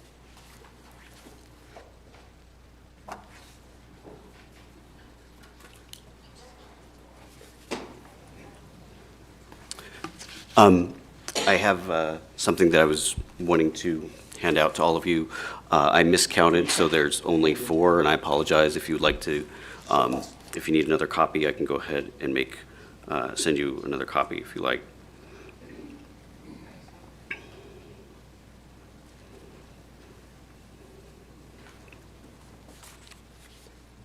Thank you, board members, for allowing me to speak on behalf of the Mill Creek Equity Team, students, parents, teachers, and staff at Mill Creek Middle School. It came to my attention February 16th that there is an Instagram page entitled Mill Creek Fights. On this page, there are multiple videos of students fighting in the cafeteria, in the bathrooms, bus stops, and in the street. And here's just a sample of the audio.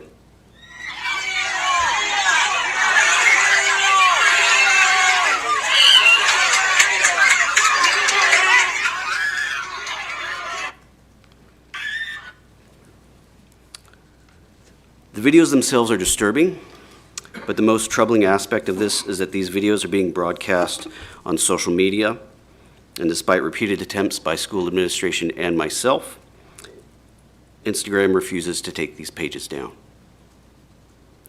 There are multiple pages of this type of behavior. These are kids. They don't know any better. We do. As educators, it is our prime responsibility to create a safe and secure environment for our students to learn in. After nearly 2 years of a historic pandemic, our students deserve better than this. These videos create an environment of fear within our student body. One of my students stated this in an email about their anxiety. Seeing the number of fight pages that exist makes me feel unsafe everywhere, even when I'm simply going to the bathroom or walking to class during passing periods. I try to be kind to others and help them if they need anything. However, I feel I could accidentally upset anyone at any moment, and it'll cause them to want to fight me. It scares me with that thought, and because of the fight pages, I feel people will film it, and I won't have any privacy, and I'll be seen as someone I'm not. This is completely unacceptable. To have students fear for their safety in the halls, the lockers, the bathrooms, represents a failure on our part as educators. I'm not coming to you tonight to lay blame or to pick a fight, because honestly, it lays at all of our feet. I'm speaking to you tonight as a call to action. What are we going to do to take these pages down? How long are we going to let a social media company worth billions of dollars make money off the exploitation of children? How much of our students' mental health needs to be sacrificed before we say enough? I will conclude by telling you this. I and the teachers and the staff with me will not stop until these pages are taken down. Thank you. Nancy Hill?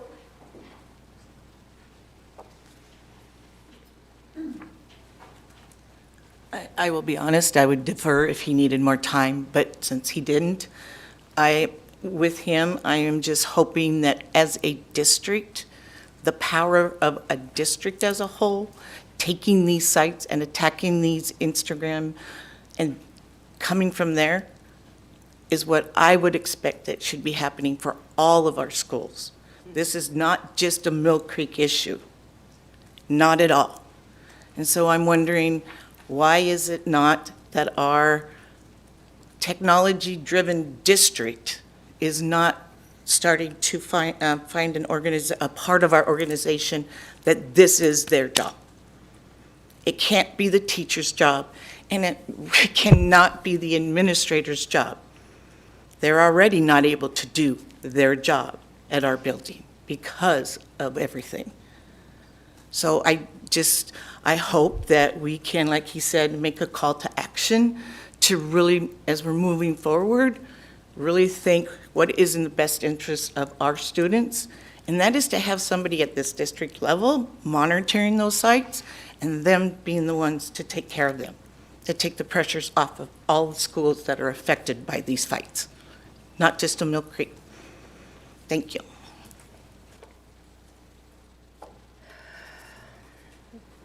The next speaker is Gil Grace.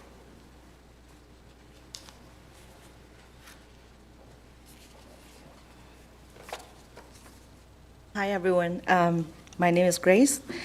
Today I'm here as a parent, and I'm not going to name my daughter's name or anything that jeopardizes someone's reputation, but my concern here was I've been very stressed out since yesterday. It's been 2 days already. I've been constantly calling various departments.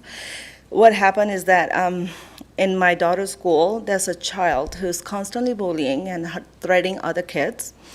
And on Monday afternoon, my daughter came home very upset. I didn't know what happened. I thought she was tired. I learned from another parent that this student who is bullying my daughter uploaded a video online, put her name, and gunshot her. So that was very disturbing. And then I tried to find out the facts. I tried to call the school.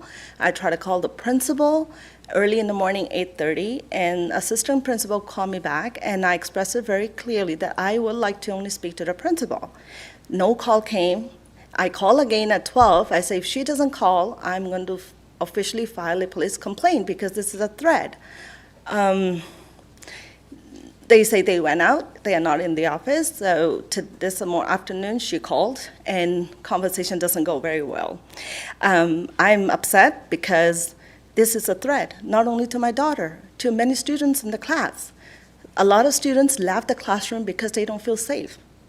With that student being there, she has constantly caused my daughter anxiety, upset, disturbed since school start.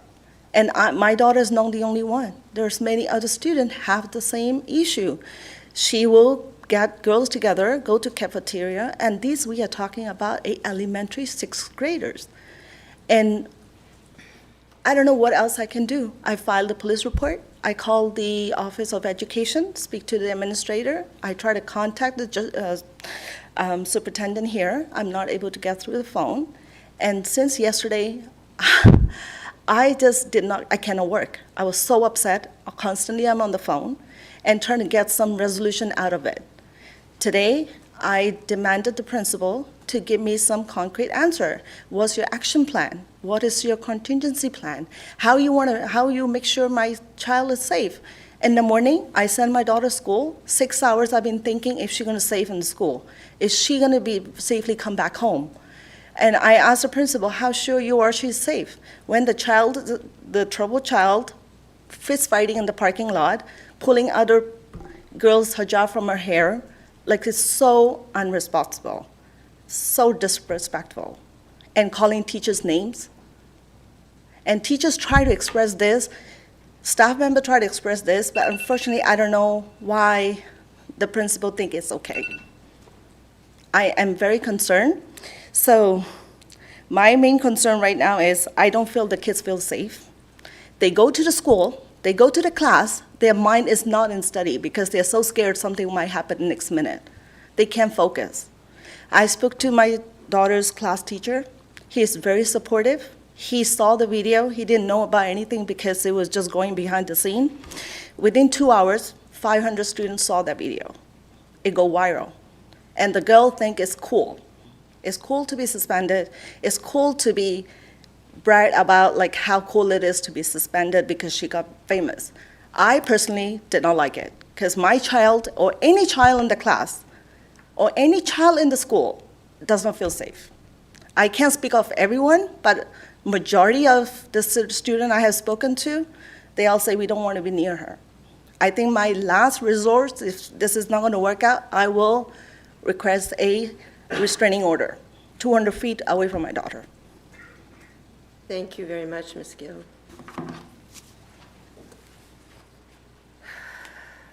And we're on to the last card I have is Mike Heinisch. And what are you going to speak to today, Mike? You didn't put it down. You'll find out. Good evening, President Ahmad and school board members. I'm going to speak on a couple topics. First of all, I want to say, I wasn't going to comment this, but I've watched a number of school board meetings since we started the Zoom era, and this one in particular, in Highland, where I live, in Burien. And your student engagement is quite remarkable. And I was sitting here listening to the comments from the floor and also the online comments and thinking, I know you're looking at your protocols for going forward for public meetings and how to deal with public comment. I don't know if you're considering or not, maybe you keep the online comment for the students open as a way to continue their engagement, just as a thought. I'm here tonight to say congratulations about the EP&O levy to the community, to the school board.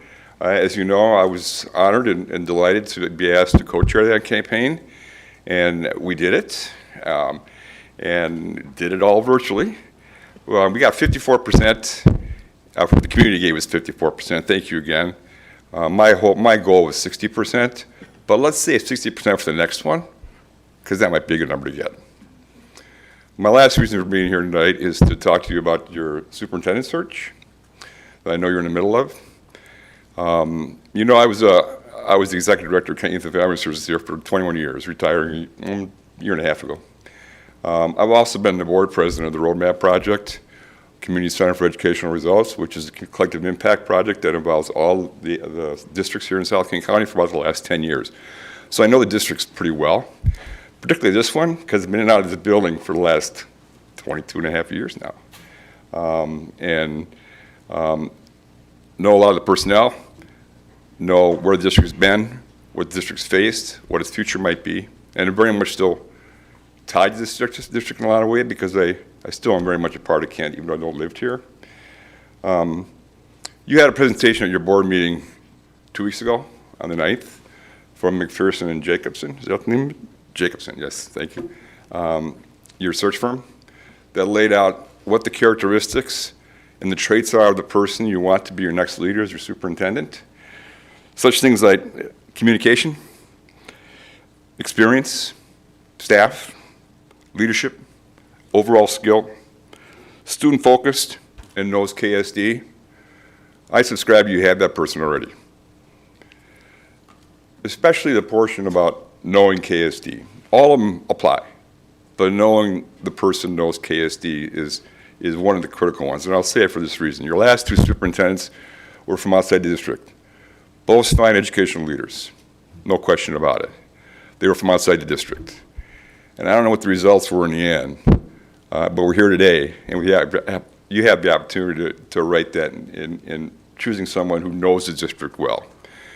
I also would say, I want you to do your due process. That's important. So do your due process, and ponder, take more community input, take more of it. But at the end of the day, what I'd like to have you consider doing, and I hope you will do, is remove an interim tag and name your new superintendent. Thank you. Thank you. Are there any, I don't think we have any more comment cards. I do want to take a point of privilege myself in speaking to, which we normally don't do, talk about any public comments, but I was going to say this in my board director's report, but it seems to be before people perhaps leave, that I have been noticing a lot of issues that have been coming through my email regarding bullying, harassment, and continual issues. We as a community, maybe not even as a school district, entire community needs to get a handle on this. For some reason or other, our kids are really upset right now, maybe for a lot of reasons. A lot of things are going on, but we can't, and I urge everybody in this room to participate along with our board and everybody else. We've got to get a handle on these bullying and the social media stuff and the fights and all that. I've seen some of these sites that I've been directed to, and they're disturbing. So I propose we really get a handle on this and somehow have a summit or something, and as a community come together, because we've got to get a handle on this. So thank you for testifying tonight, all of you, but I just want to say this is at the top of my radar. Our kids have to be safe. And now we're on to 4.0, interim superintendent's report. I think she has to finish the. Oh, do you have some more? I'm sorry. I forgot we might have some more public ones. That's okay. We've got so many avenues here. President Hamada, members of the board, and Interim Superintendent Vela, we do have one final comment for the evening submitted online by Miria Roach.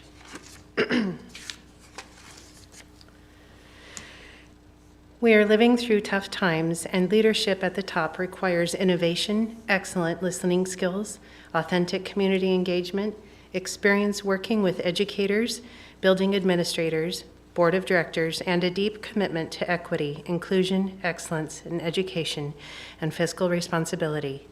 This is a tall order, yet we are blessed at such a time as this to count on one of our own, the interim superintendent. The interim superintendent has been an active member of the Kent community for over 20 years. He is a man of integrity who has committed his life to the education and well-being of our students and families. The interim superintendent brings continuity and stability to our families and youth, and there is no doubt in my mind that he will lead the Kent School District into the future by bringing the most relevant research and evidence-based programs as well as community-informed work. The interim superintendent knows our community, and his listening skills and professionalism enables him to hear all varying opinions and thoughts, to problem solve and make thoughtful decisions. He is a collaborator and a man of action. He has led in the area of equity and inclusion, fiscal responsibility, and led in times of change, all while implementing HR reviews in the spirit of continuous improvement and student achievement. As a leader of color, he also reflects the diversity of our student population, Latinos being the largest community represented in the city and school district. He is visible and engaged in the schools and regularly visits them personally and alongside board members. The interim superintendent now has an opportunity to lead this school district and serve out his multiple gifts, which the decision makers need to take note of. We are fortunate to have this interim superintendent in our community, and for him to be fully appointed as superintendent would be the right decision. Thank you. That concludes the comments for the evening. Thank you. Thank you. And again, I apologize. We have so many means of communication here that I forget all the order we've got going on here. We're on to 4.0, Interim Superintendent Report. Mr. Villo. Thank you, President Hamada. Spring is a time of new growth, rebirth, inspiration, and in our region, of course, it is also a time for rain. As an educator, I know that spring signifies a great number of things in the classroom and in central office, from testing and evaluations to budget forecasting and summer school planning. Personally, I'm also a fan of spring because it means baseball season is upon us. And as a player, coach, and fan, this is one of my favorite seasons. Yes. This year's spring has also signified the removal of the requirement of masks in our schools and in our community for nearly everyone. This is the second week that masks have been optional and welcome in our buildings, but not required for most students and staff. Masks are still required in our health rooms and isolation rooms for any students or staff with COVID symptoms. I want to thank students, staff, and families for adjusting well to the new guidelines released just a few weeks ago from the Department of Health and supporting each other's choices respectfully about masks. According to Seattle and King County Public Health, COVID cases in our region continue to decline. We will continue to monitor cases and report cases in our district on our website. As I shared previously, we will continue to review the mitigation strategies and adjust them accordingly as the COVID-19 pandemic evolves. I fully recognize the number of celebrations and activities on the horizon for our students and staff later this spring. If we can safely celebrate together in person, I too look forward to additional opportunities to celebrate together at meetings, assemblies, and gatherings in person. With Public Health and our Health Services Assistant Director, I will review data after spring break to determine when this can happen safely in our school buildings. Stay tuned for more information. Due to our spring break in April 11th through the 15th, we have one regular board meeting scheduled next month on April 27th. I would be remiss if I did not take this opportunity this evening to address the work of our board and express my gratitude. School board directors work together to oversee the school district.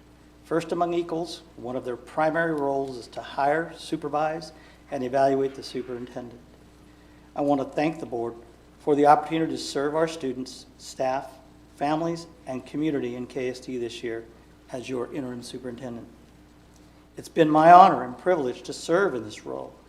I have learned a great deal. I've grown personally, professionally.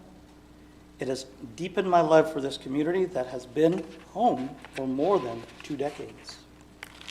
American industrialist Henry Ford said, "Anyone who stops learning is old, whether at 20 or 80. Anyone who keeps learning stays young. The greatest thing in life is to keep your mind young." While this year has been challenging at times, this year has also kept me young as I've continued to learn from our students, our staff, from our community and partners. I am so grateful. I am grateful because I have grown with every school visit, every conversation, and every relationship. I can also speak for our board members that have joined me on school visits, that they too have learned, grown, and built relationships. I look forward to continuing my journey in KSD. I know the decision the board has before them about the superintendent role is not one they take or make lightly. I appreciate the time, effort, and care they are putting into this decision that impacts so many in our district and community now and moving forward. Thank you for your work, and thank you to everyone who has taken the time to engage in the board's process. This concludes my report. Thank you. Thank you, Interim Superintendent Villa. We're on to 5.0, and before we start on this, I want to announce that if anybody else has a comment card, make sure you get it in the blue box. This is it, folks. And then from that point on, we're not going to be taking any more. So if you have any comment cards, make sure you get it in the blue box back there. All right, now I'm going to call on Director Farrow to give the legislative update. Thank you, President Hamada. As I mentioned, my last report, this year's session has ended, and this year has introduced 108 bills, and 28 bills had passed. And the last report, this is the report that I'm going to do because of the session ending. So there were 80 bills, as you can see, that did not make out of the both committees and also did not pass. One of the things that I want to highlight is that the testimonies that were given most of the testimonies given were from the WASDA employees, and I would like us as a board to do more testimony, because that is a clear indication that we support, and I want to make sure that next session, which is going to be a long session, that we gear ourselves up and make sure that we testify. Tonight, I want to mention few bills of the, for example, the health and safety for student and staff, HB 1664. As I've mentioned that multiple times on my reports, increasing the minimum allocation of nurses, social workers, psychologists, counselors, prototypical school funding for model over next 3 years, designated certain staff positions for physical, social, emotional support, and a special superintendent of public instructions may only allocate funding to extend the proportionate to school districts and demonstrate that action. The reason why I want to mention this bill is because as our kids are struggling with mental health, this also increases making sure that we have more nurses, more psychologists at the school, and more importantly, counselors that would serve more than ever, that we've want to make sure that we have more of those. The other bill one I want to mention is SHB 1787, expands the community eligibility provision, mandatory to participate requirements to all public schools with identified student percentage of 40% or lower if permitted by federal law, requires school districts to extend practicable to groups in school purpose to maximize the number of school students. So, this is also federally mandated, so we want to make sure we meet that. HB 1833 requires superintendent OSBI initiate the oversee development, implement state electronic repository, and so on and so forth for breakfast programs, and establish. There were no bills that passed on support for special education programs for this session, because it was a very short session, and that didn't pass other than one bill, which is HB 1590, provides enrollment stabilization of 21 to 22, and this is one of the things that our school district and many other school districts are dealing with to make sure that enrollment that has been declining, that the state provides stabilization for that. Equitable and ample resources for implementing basic education. Both, although transportation HB 1808 and SB 5581 was adopted, funding was provided, final budget to implement a portion of those bills, and it's about $13 million for fiscal year 2023. Enhanced infrastructure to bolster student learning. HB 1723 requires state broadband office to develop a state digital equity plan to provide a report to the governor and legislator by December 1st, 2023 that includes state digital equity plan, certain related information established. So those are the bills I just wanted to mention, because those are ones that also talk about digital divide, talk about things that our kids are struggling with, which are mental health and what have you. Now, what is next for coming up is, we know that the session was from January to March, and now we're going to do, from March to April, we're going to do assessment of what has passed and what will be the what we'll be advocating for the next session. WASDA will also have what's called the position window starting April 1st. Position window closes at April 20, so I have to kind of work with interim superintendent and Dr. Harmon to make sure that we bring our positions and what are the things that we want to make sure that we advocate. From May to June will be the committee analysis for positions with WASDA, and make sure that those positions are analyzed so that we can make sure that we gear up for the General Assembly that's going to take place September 30th through October 1st. And if you have any questions, more than happy to answer. And other than that, that concludes my report. Thank you very much. I do want to add, Director Farah, that I have been talking and sent testimony written to my 47th district representatives and senators. They have heard from me, definitely. So, and I encourage everyone to find your LD reps and really, be very vocal. Because it's really important for our representatives to hear from us, and what's important to our district is very crucial. And you might be surprised that when they have a whole list of people that feel the same way they do, it really helps them pass these bills. Right. So being involved and being an advocate is important. Yep. All right. Thank you. We're on to 6.0.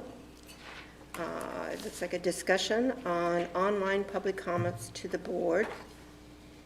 And it looks like there's a video solution for online public comments to the board. And are we going to go to you, Yes. Interim Superintendent? Yes, thank you, President Hamada. As you know, we're back to you today with this topic. We were asked the last meeting to come back with some cost outs, and today we're back. Mr. Deshaun Christie, Executive Director of Organizational Effectiveness, is available for any questions you might have, but I turn it back to the board.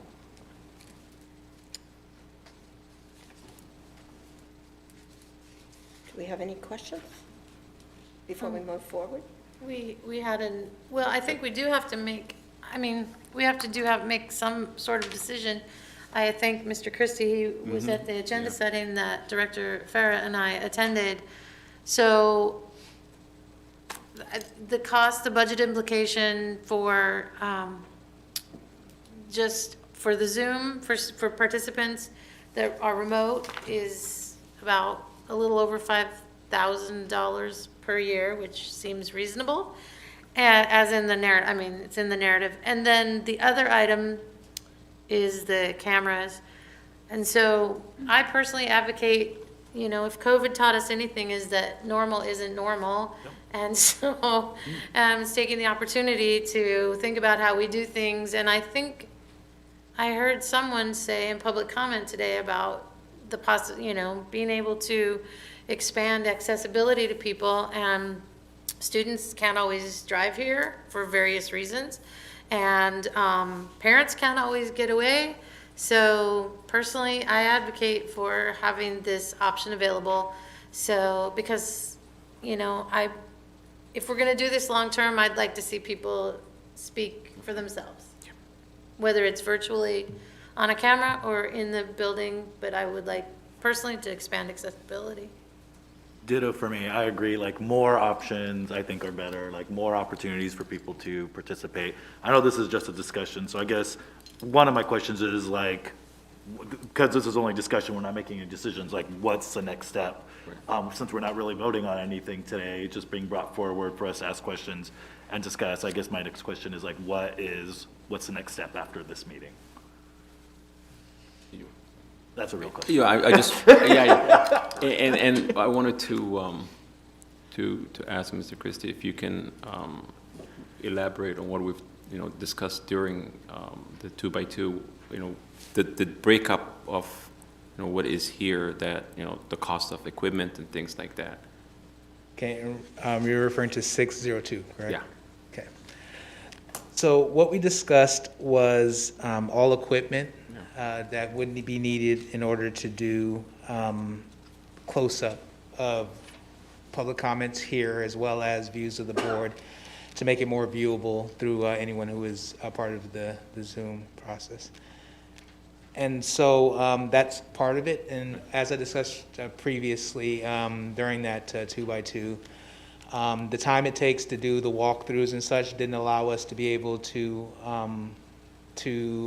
also add the quotes for the actual hardware, which we just got in today. So I'm going to have to revise a portion of this just so we can have the actual costs for cabling, additional, some of the additional hardware, because I'm expecting it to be actually to exceed $15,000. I'm sorry, I didn't hear that, the cost. Oh, I'm expecting it to exceed this $15,000, but I'm gonna have to resubmit the costs as a follow-up to this, because the cabling and the relocation is gonna cost a little bit more than initial, because there were a couple of things added after we had our initial discussion, like additional microphones and such, and so we had to recost, and that's why it's taking a little bit more time. Mr. Christie, can you help me to understand, we talked about, I used an example of being able to have the person read their testimony themselves. Is that what we're presently looking at as an option? Yes, so in the top section where it talks about for each commenting period, some of that is embedded in that part. So when you make a decision on what your protocol is going to be for how people engage, and then how you split the numbers between people who are here versus people who are online, Okay. some of that will be included. So the people who are online will be able to speak for themselves and be able to do their own testimony. And the process and the protocol for that, we have some detailed steps on what that could look like to propose as well. But this is the first step. Once it's approved, then we can go through the steps on several different ways that can happen technically and procedurally. Well, I'm in favor. I feel like I didn't have my question asked, though. Like, it was a real question. Like, what's the next step? So my bad. Like, I'm not trying to sound like snarky, but like, I really want to know what's next. Sorry. No, Vice President Peno, absolutely. I knew there were a few more questions. Oh, but got it. To get back there, I can have Mr. Christie talk a little bit about, okay, so we already know we have to get a few more cost outs that we just got in today, it sounds like. So we have the capacity with staff, which is the first one, 6.01, and the cost of the cameras. And so we have some costs. So we could come back to you with the actual costs. So that's a real step that we can take, because that still fits with what the board wanted. And then I think that will help us then move to what President Hamada mentioned, begin to work the team to work on those protocols for, differentiating between the in-person and then online. And so, but does that help? I mean, Yeah, so I'm assuming by our April meeting, we'll get all those costs. Will it be a discussion item, or was it actually an item to vote on then? So what I want Mr. Christie to do is, one of the things on ordering things sometimes takes some time, and then installing. So I wanted him to speak a little bit to the board on, okay, so what would that take, so then we can decide on the 27th, what would we approve versus the next board meeting. So Mr. Christie. Yes, I appreciate it. So one of the, I want to think of a different word, but other than challenge, but one of the problems that we have is that the timing for ordering to approval, so we need to get approval before ordering depending on the cost, right? And so in order for us to do that, we had to, first put this proposal to say that this is what we intend to do, and then we need to, get the approval. But since this is part of a discussion, I want to make sure that I'm keeping the two separate, because 601 is something that can happen almost immediately. 602 is part of a longer, and by I say longer, that's because of the hardware purchase, and then the cabling that would need to be run, through this room, and cable placement, and then, testing, and those types of things. So I expect that process to take a couple of weeks for the software to get in, and then, obviously schedule the time in here, and then hours to get it installed and tested and that type of thing. But what that means is that since this is discussion, we wouldn't be able to do the purchase because of the need for approval, right? Since there's not necessarily a decision made unless I'm misunderstanding that. That's true. Okay. Let me just go to policy, and I think Dr. Harmon's there. If it's under 50K, does it require board approval? Because it's not going to be more than 50K probably, right? There is the possibility with the install portion. Okay. That it might get up to that point just because of the cable runs and everything. Based on the initial numbers, I definitely know it's over 15,000, so it could be Okay. closer to that 40K. Okay, And that's why I didn't necessarily want to take the chance. right. Oh, I understand. I do, Director Vetter, want Dr. Harmon to answer your question, Dr. Harmon, on Again, thank you, President Hamada, members of the board, Interim Superintendent Vela, Ms. Antello. Good evening, Mr. Christie. Yes, so although it may not, because this was of interest to the board, and as Interim Superintendent Vela said, we wanted to bring it back to you before we put it to the vote, so that you'd have full information on what this was, whether or not it met the needs that the board was requesting, and did they think it would advance participation with the community and all of those pieces before that time. It wasn't necessarily about the price point that caused us to bring it here in that way. But you're correct, Director Bettinger, that if it's under that amount, it doesn't have to come to the board. But because this was an interest of the board, we wanted to make sure we were following all the processes to make sure the board was aware, public was aware of what the steps were. So, correct me if I'm wrong, but if this is on the agenda tonight, we could vote to proceed and then continue, so start the process, and then only if the costs would exceed a certain amount would that then come back for further approval. Yes, I'd like to, Mr. Brockvogel, if you could address that. So a discussion item that the board wishes to proceed, what would be the potential motions, things that they might need to make to do that? Thank you, Madam President, members of the board, Interim Superintendent Vela, and Madam Clerk. The question is whether you can make a motion in a not-to-exceed format, and the answer is yes, you can do that, if that was the question. And the fact that it may be within the purview of a signature authority that's, you probably are correct, but it doesn't make any difference if the board wants to weigh in, so. Yep. I feel like we've been talking about this since October? Or even earlier, yeah. Or earlier, right? And options about this, September. I'll entertain a motion. I move that we approve going forward with online public comments to the board as outlined in 6.01 and 6.02, as long as costs do not exceed the amount required by policy. I'll second that. Sorry, Discussion. What is the amount? I think it's 50K. So why don't we just say 50K? So saying not to exceed 50,000 50,000. without prior board approval. I second that too. Okay, you kind of amended it, but discussion. She amended her. You'll accept a friendly amendment. Yeah. Discussion, any discussion? All right. I'm going to call for the vote on accepting 6.01 and 6.02, a motion to put in motion to approve the looking into the online public comments and equipment and. I'm sorry, I just noticed some discussion. Is there anything else that we need to know before we make this? No, we're just working on the math, that's it. Oh, okay. Can I ask one question before we vote? I'm sorry. What happens if it does go over 50,000? Then it comes back to us? That's the idea. Okay. Okay.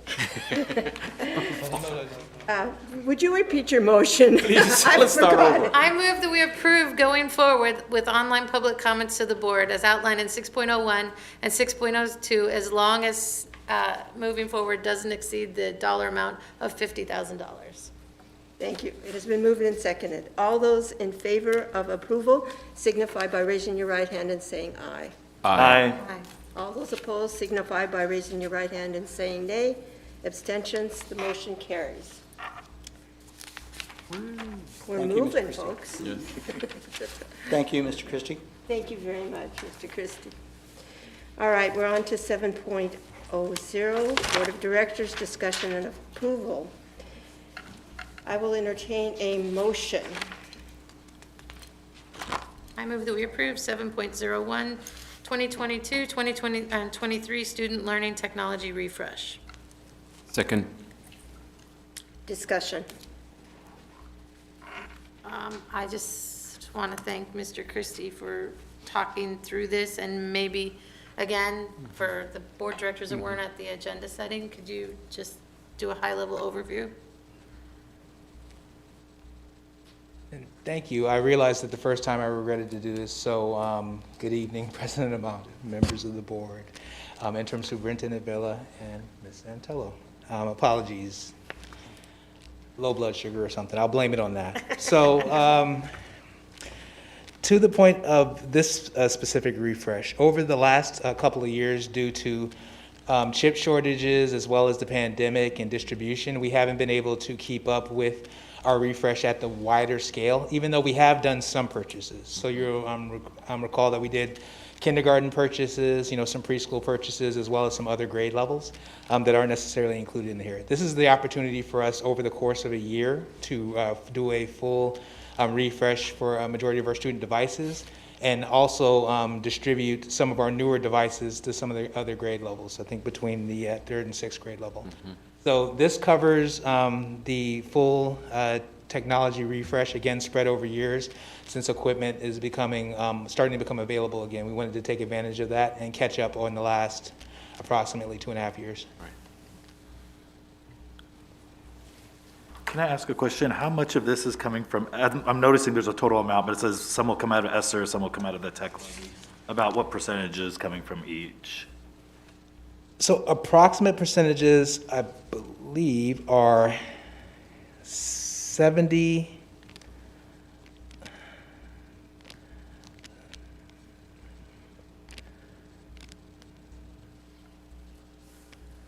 See, mental math in front of a crowd is tough. I believe it's 40% ESSER and 60 technology levy, but I can get you, again, the exact numbers, because right now, we only distilled it to their dollar amounts, so I'll need to include that in a different response. Thank you.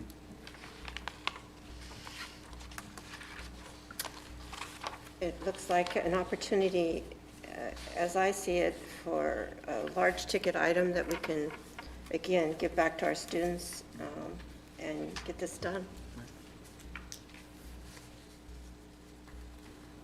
Further discussion?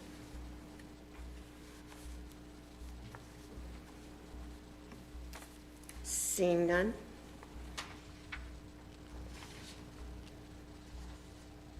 All those in favor of 7.01, the 2023 Student Learning Technology Refresh, signify by raising your right hand and saying aye.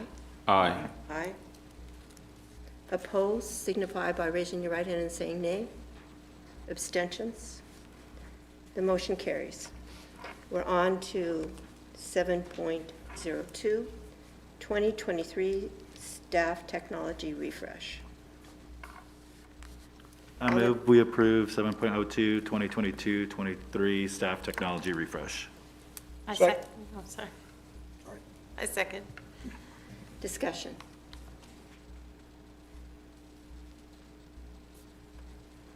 I just want to thank Mr. Christie. Again, we had a pretty long conversation about this during the agenda 2x2, so. This is fundamental, basically, to what we do with staff. Yeah. All right. All those in favor of 7.02, 2023 Staff Technology Refresh, signify by raising your right hand and saying aye. Aye. Aye. Those opposed, signify by raising your right hand and saying nay. Abstentions, the motion carries. We're on to 7.03, Instructional Materials Committee textbook adoptions gets set for school. I'll entertain a motion.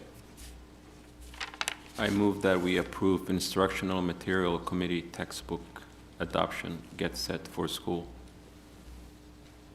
A second. Discussion?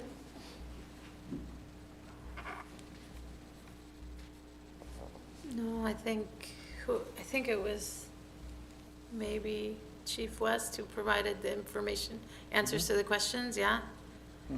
And there are more preschools in this district than I knew. Do you want to say anything? Okay. If you want to say anything to talk about it, that's, yeah. I'm going to invite Andrea and Beth, who led this board, to take them up and join me.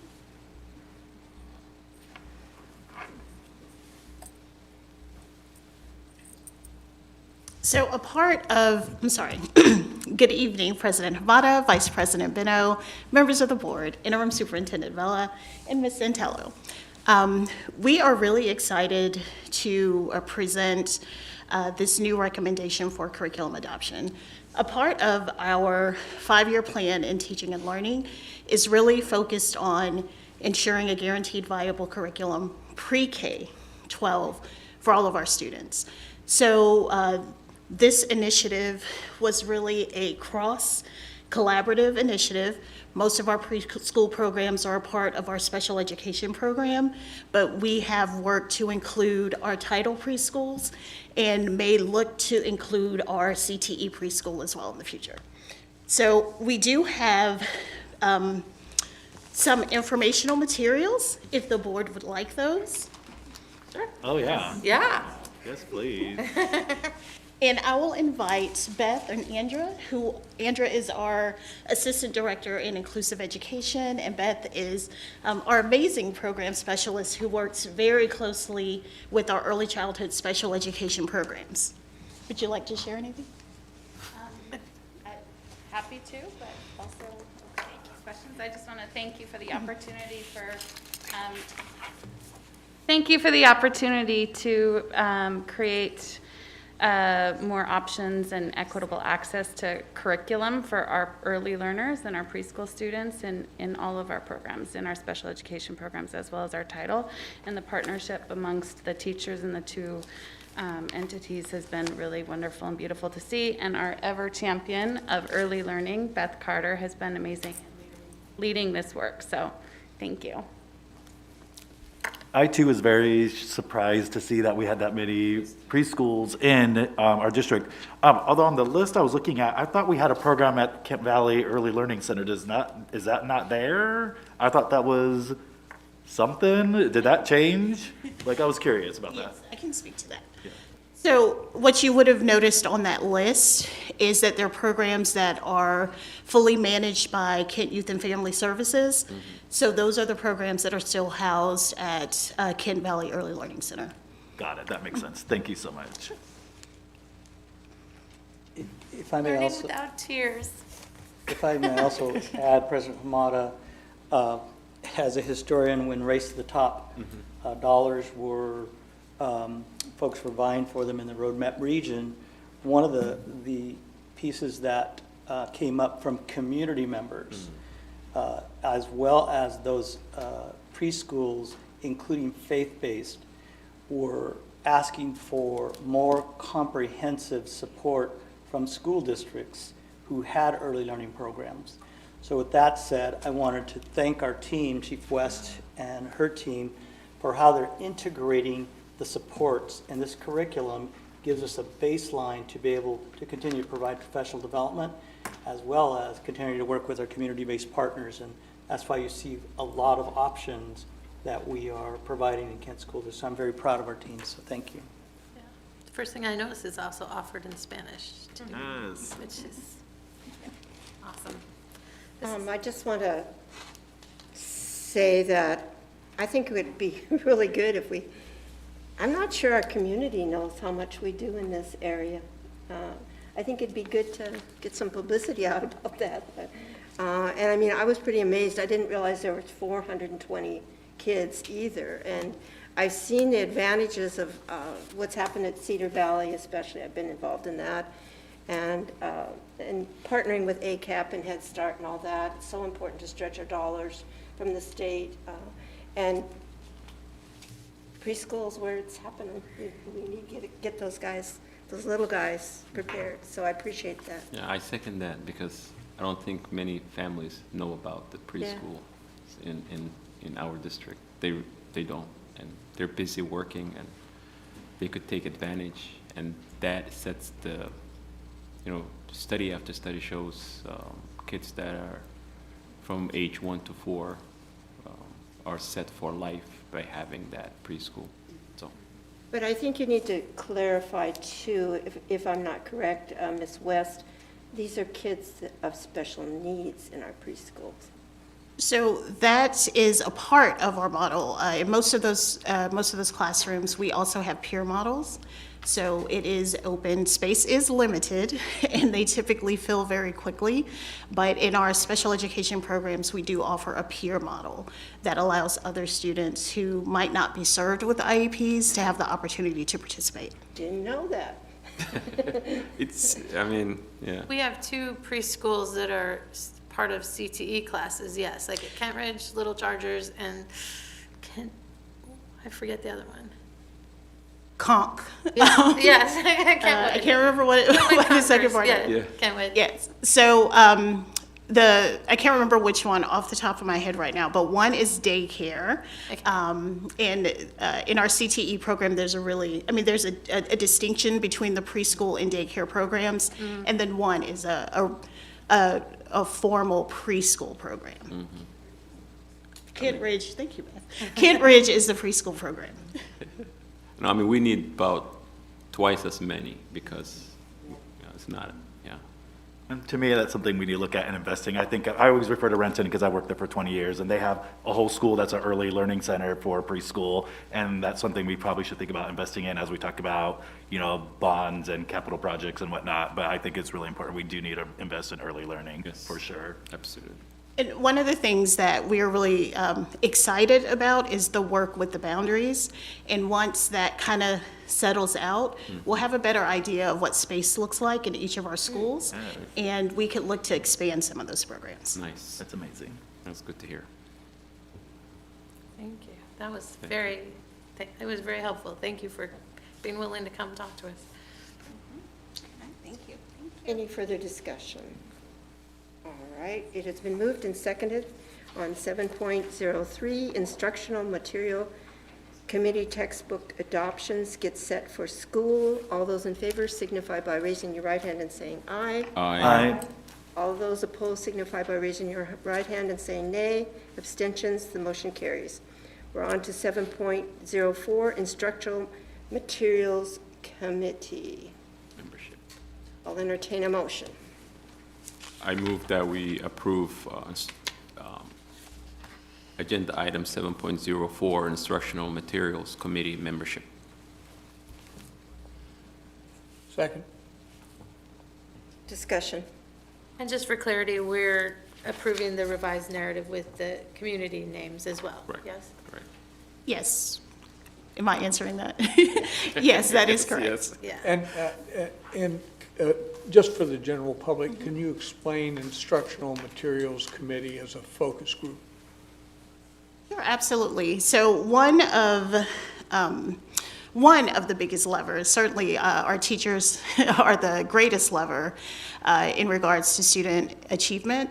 High-quality instructional materials is equally important in ensuring that our students have rigorous, well-designed activities and resources to support their learning.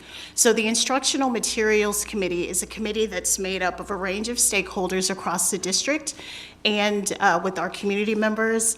And we are working really, really hard to recruit some students. And we initially set aside a couple of times, maybe 3 or 4 times throughout the year, where this committee comes together to review items that either departments in the teaching and learning community have decided to adopt new curriculum, or let's say a particular program would like to adopt a new resource and have us consider a new curriculum or instructional resource that they would use. And this committee meets, they go through a detailed review process of those materials, they vote, and we present that recommendation to the board, who has the final approval. Great, thanks so much. And last year, we had a lot of supplemental books for like English classes that last year's committee brought forth. Yes. Okay, I have another question. Sorry. So this is also the committee, and so I guess, how do I ask this without sounding away?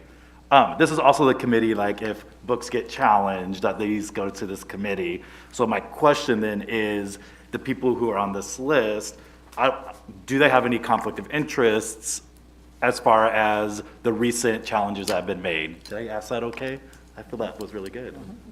Absolutely. Every question is a great question. I appreciate you actually posing that question, because I Thank think it's you. an important point to clarify for our public. Our current practice with the Instructional Materials Committee is anyone who's presenting information, whether that might be a challenge or whether it's a curriculum resource for adoption, they all have the opportunity to present. But they will leave the session as discussion and voting occurs. So they're not a part of the decision-making if it's an item they're bringing forth. Got it, correct. So then, do we vet the committee, current members who are on here, based on current challenges that are occurring? So it's in the challenge process, it takes a couple of steps before it necessarily comes to IMC or our IMC chair, which is Dr. Corbley, for a review. So it starts at the building level first, and if the issue is not resolved there, they have the option to appeal that decision, and then that's where it starts to make its way to the Instructional Materials Committee. I guess my direct question is, are any of these proposed people currently involved in any book challenges that are occurring right now? Yes. One of the proposed members is a part of the book challenge. And these came to me when I put it out there that anybody that was interested, because I saw a need, and I was glad that some people stepped forward. And in my communication with them, I said I'd bring your names forward, that's all, and they'd hear from us. But I also said, because the one lady was very upfront with me that she was part of one of the book challenges, I said, that would be a conflict of interest, and you would have to excuse yourself like a council person or anybody that has a conflict of interest in any voting on that. That was made very clear to them. I will say, when I first saw the list of names, I had a similar concern.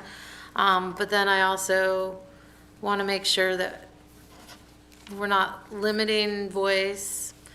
But I do firmly believe that if there's conflict, that it should, just like a board director would recuse themselves if it's something that I would hope that it was a conflict of interest, we would recuse themselves. And this is a hard one for me, because I have my own thoughts on things and that I've made pretty public. But I also understand that not everyone thinks like me, but it's one. Well, and I want to add that the lady in particular that we're talking about, I had a long conversation before I even thought about bringing her name forward. And she's very highly qualified in a lot of areas that we'd like to see on these committees. And she said she did not want to join this committee because of influencing the current situation. And again, it would be up to the committee to make sure, because they're aware of this, that she would have no voting rights. But we don't want to turn away qualified people. It's hard enough to find them that are qualified that want to do this. So. And I hear that.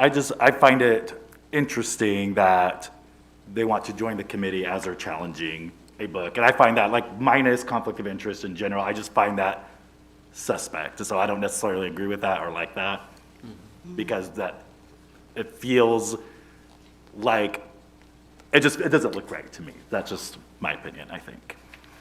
So what I would say is that this particular individual is very active in a lot of other areas in KSD.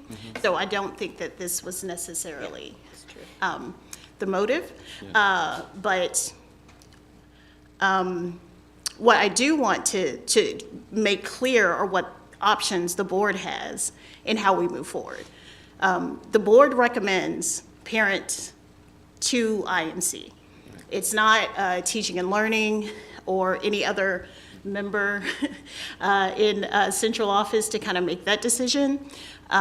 So we do have options. If you don't feel comfortable with the parent names that are presented today, we will pause on the IMC membership and moving forward with the work of IMC until the next meeting, and it gives the board time, additional time, to vet and make recommendations or remove names from that list.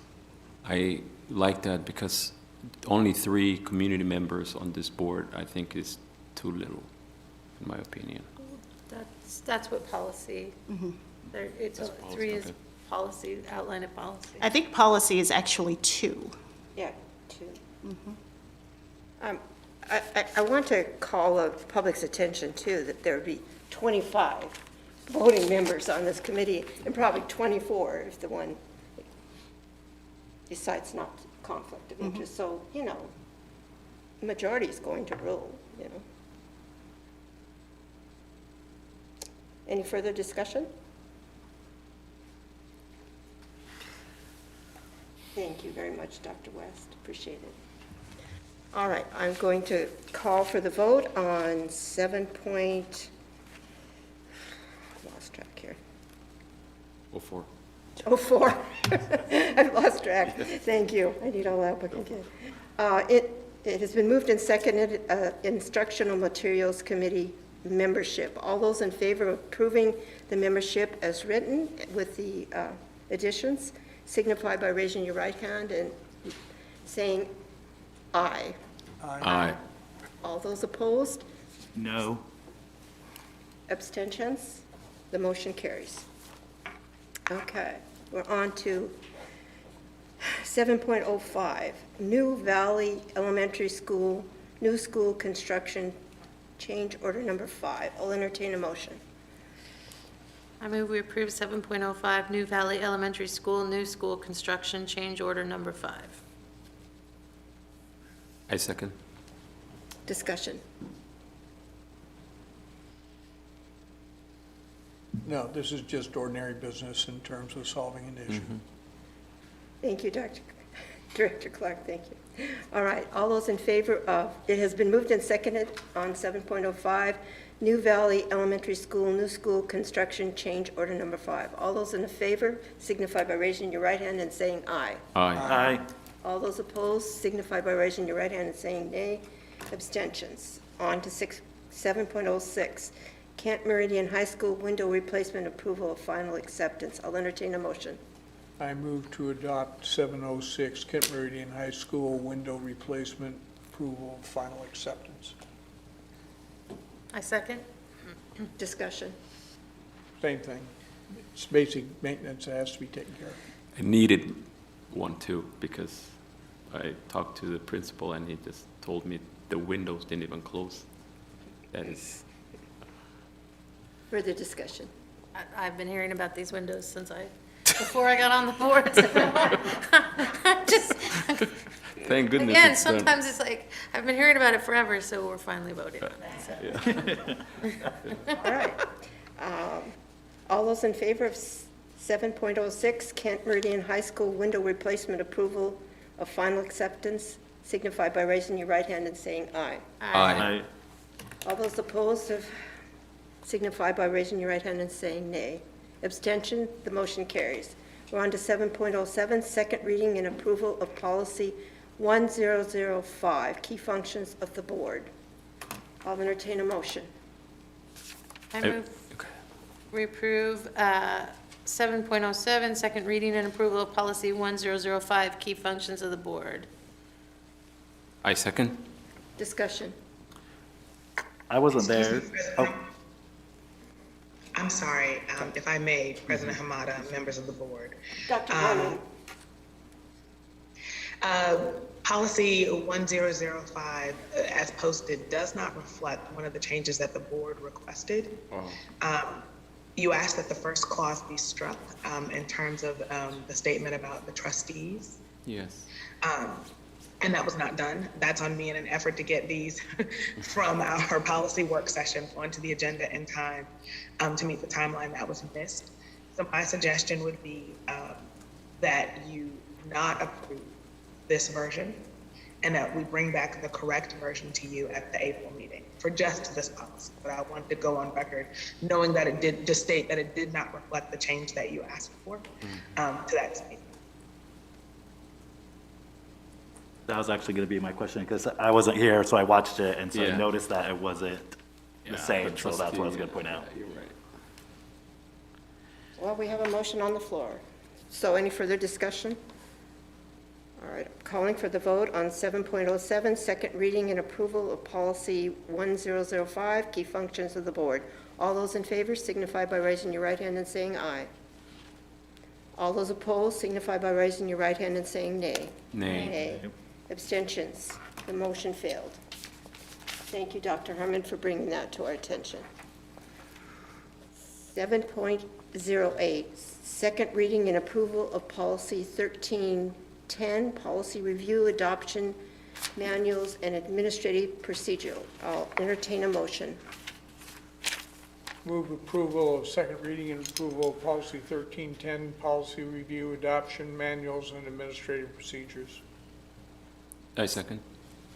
Discussion.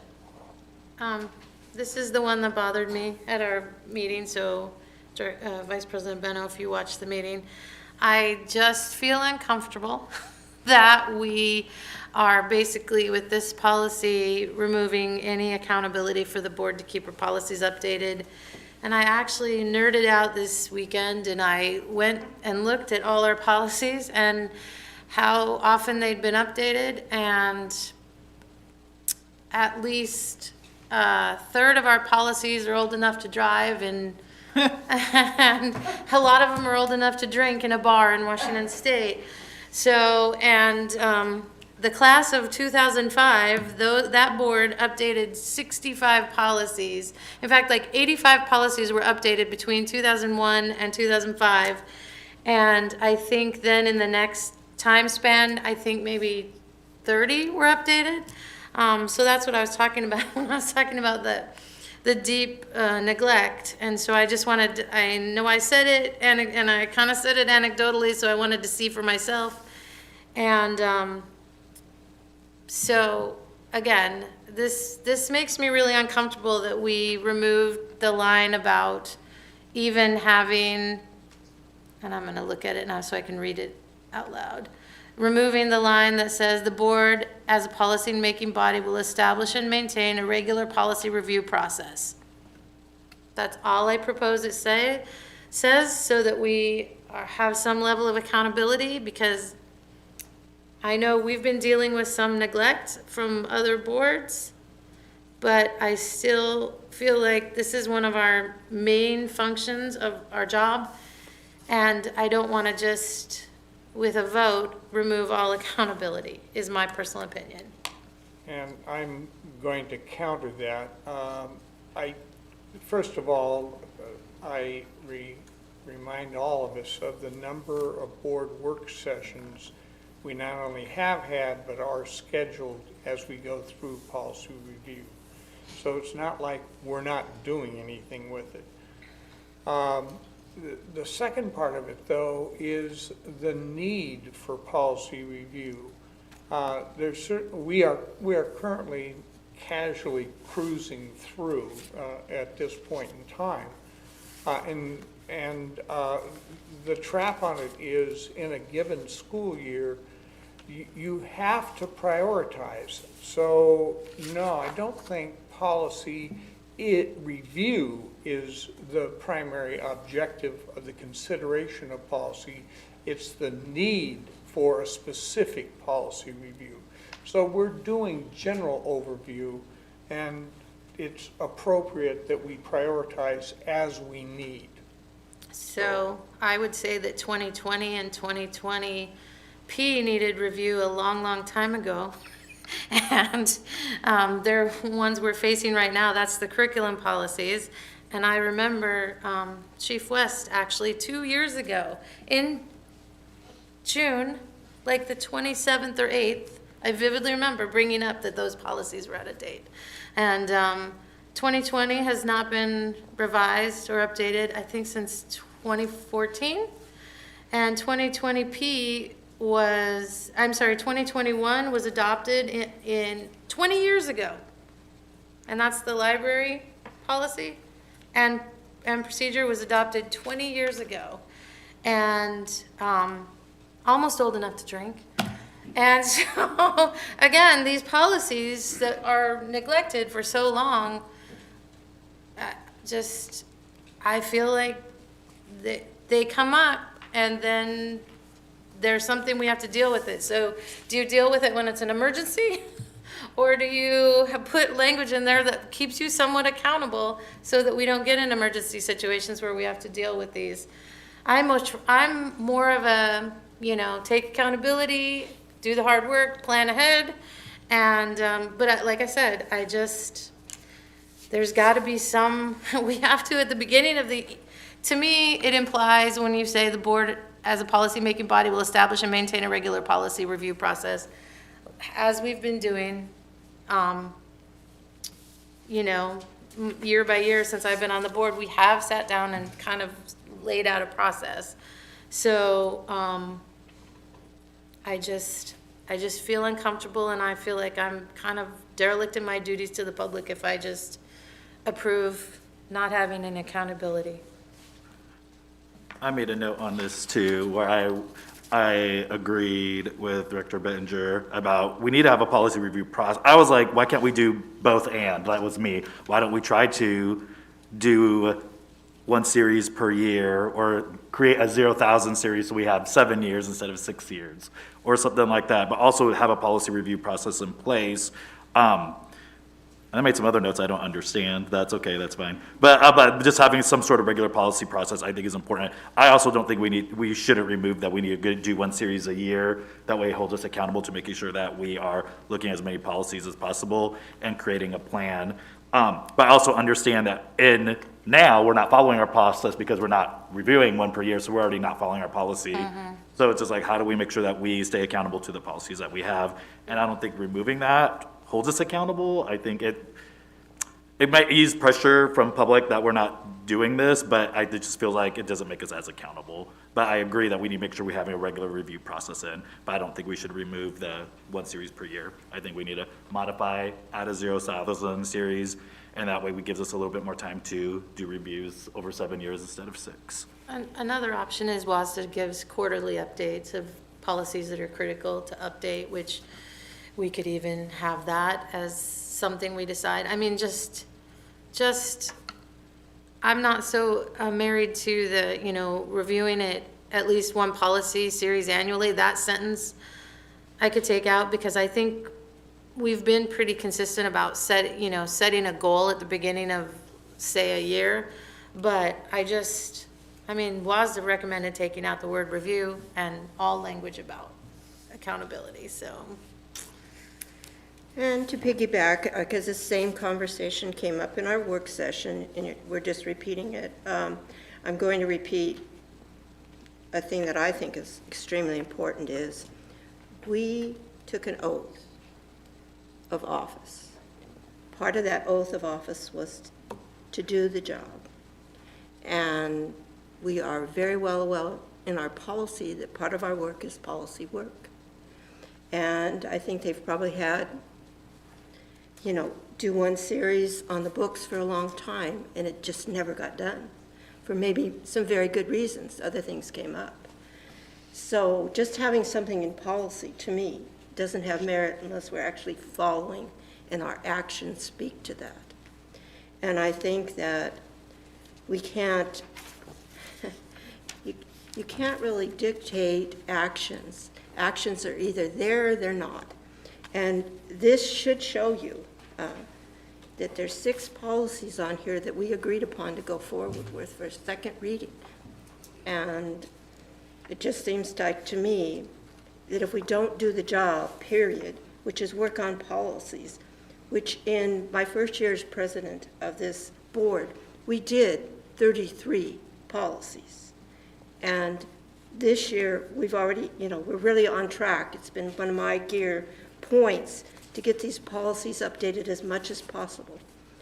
Director Clark talked about in the past, things come up and all this gets turned around. And quite frankly, we've had a pandemic and everything else, but we should have kept more up on our policies regardless.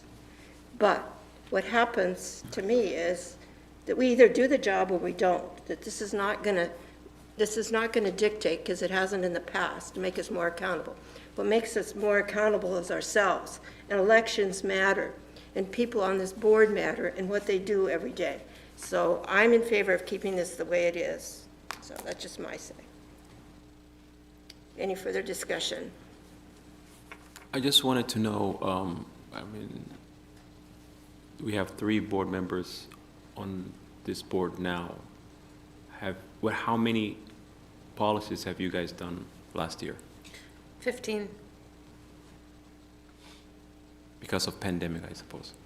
And there were, actually, I think it was between, I didn't count procedures, because we don't update procedures. I think, from my notes, we did 20 policies the year before, which was a significant increase from many years prior. And I think it was 11 the year before that, and 9 the year before that. So it was picking up speed.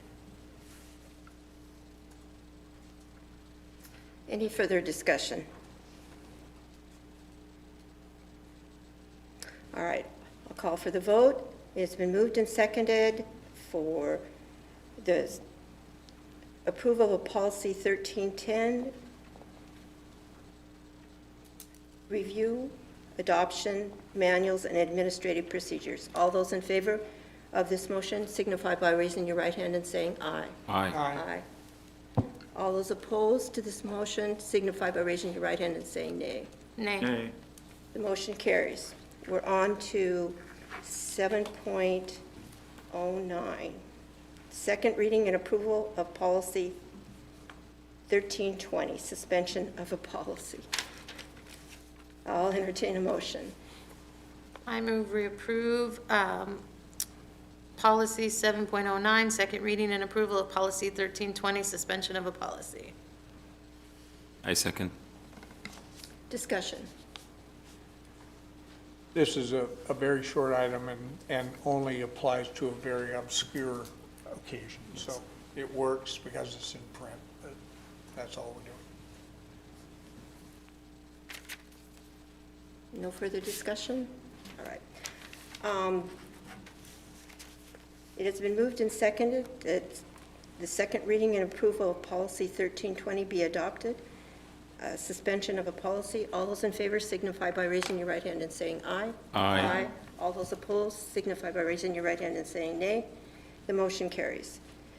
7.10, second reading and approval of policy 1330, administration in the absence of policy or procedure. I'll entertain a motion. I move we approve 7.10, second reading and approval of policy 1330, administration in the absence of policy or procedure. I second. Discussion. This is a new policy, so this will make it, we have 247 policies if we approve this. We're doing good. We have 246. Approximately 42 need to be updated a year to maintain what we do. We're on the right track. Yeah, we're getting there.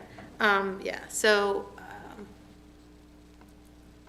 unless, I think Director Beno had anything to say, we changed a bit of the language. I noticed. Sometimes I write notes that in my head that don't necessarily have to do with what's going on with this. So I was reading this, I was like, I don't even know why I wrote this. But the idea of the absence of a policy is just like, so we're legally liable if there's something missing from our policies, that there's something that says who is the staff person, that would be in charge based on this absence of a policy. See, I watched it. I felt very good about myself doing this. It's very different watching it than being a part of it, I'm going to say, though. Yeah. Right, absolutely. Yeah, it's very different. Right, and our attorney gave a pretty good explanation during our work session, so. Any further discussion?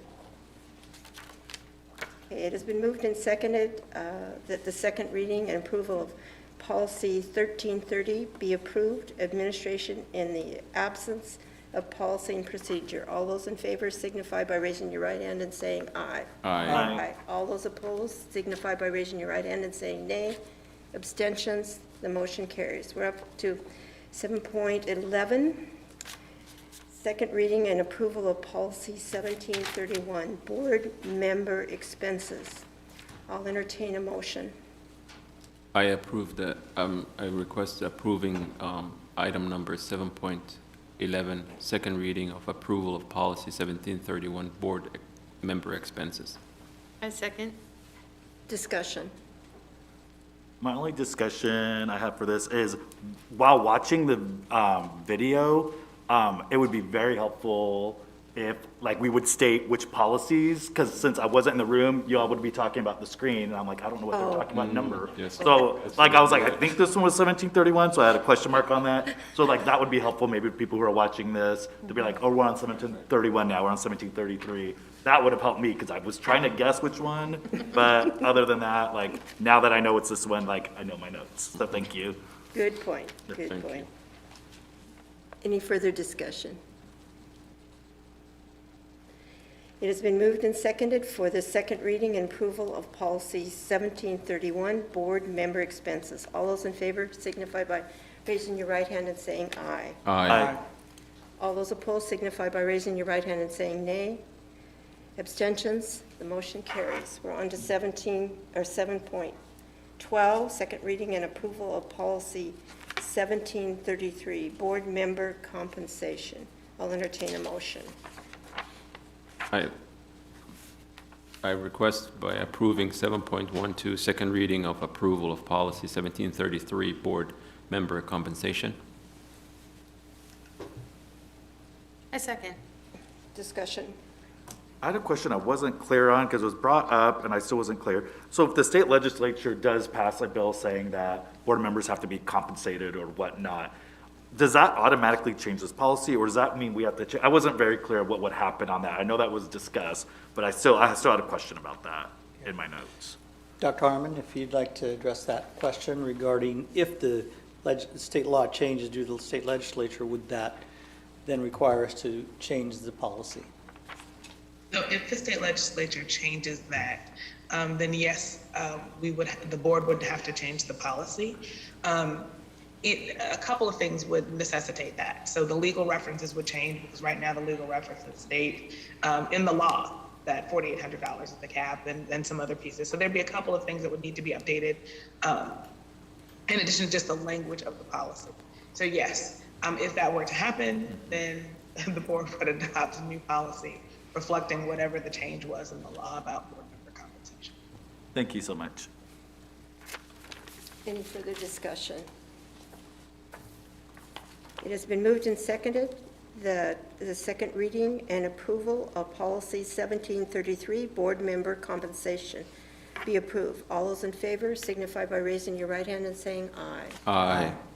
All those opposed signify by raising your right hand and saying nay.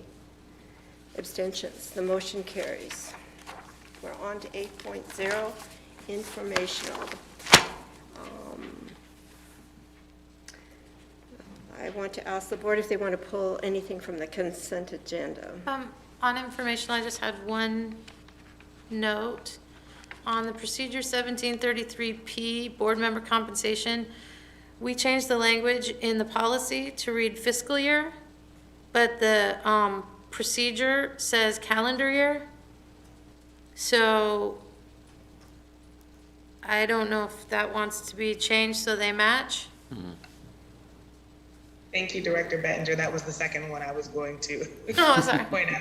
Yeah. No, it's perfect. Because procedures are informational for the board, and it's your procedure in this instance, we'll just bring that back for informational to let you know that it's been updated. to kind of close that loop as well, because they should match. We use a fiscal year, as we said before, to match our accounting with our other fiscal matters for the district, so this would be the same. Okay, thank you. So do I hear any other consent agenda want to be pulled? That was informational. So the consent agenda, So then do we have a motion to accept the informational agenda 8.01 through 8.04? Don't need to vote on that. I make We that don't need to motion. do that, yeah. We don't have to do that. Oh, okay. Yeah, it's informational. yeah. Okay, Just forgive me. I'm going through all these votes so much. Comes natural, automatic. I just want to vote on Automatic. everything. Oh, boy. All right. All right. Consent Okay. agenda. All right. So, Actually, can I make a comment? The general public doesn't pay much attention to school board compensation. But for those that are into irony, the state legislature, in calculating it, literally does it based on projected board meetings versus the minimum salary set by the state. But for those of you that are really into curiosity, if this meeting goes to 10 o'clock, we'll be way behind.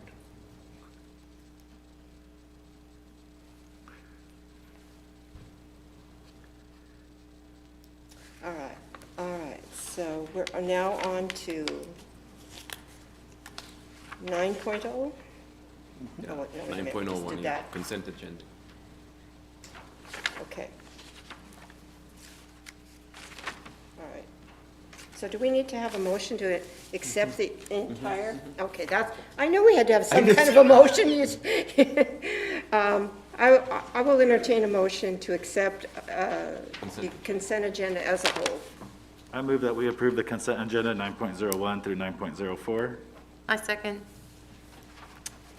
Discussion. Yeah, I do want to say thanks to those groups that were actually expending money to help our schools. The Kent Foundation group did one. We had 2 elementary support groups that did some, and they expand the opportunities for kids. And it is those types of enrichments that are unique to those particular schools. And in some cases, I mean, obviously, it's simply the purchase of books to expand the library stock. But nevertheless, it is an improvement in that learning environment. And so we just want to say thanks to the people that raised that money and helped our students. Absolutely. Further discussion? All those in favor of accepting the consent agenda as written signify by raising your right hand and saying aye. Aye. Those opposed signify by raising your right hand and saying nay. Abstentions?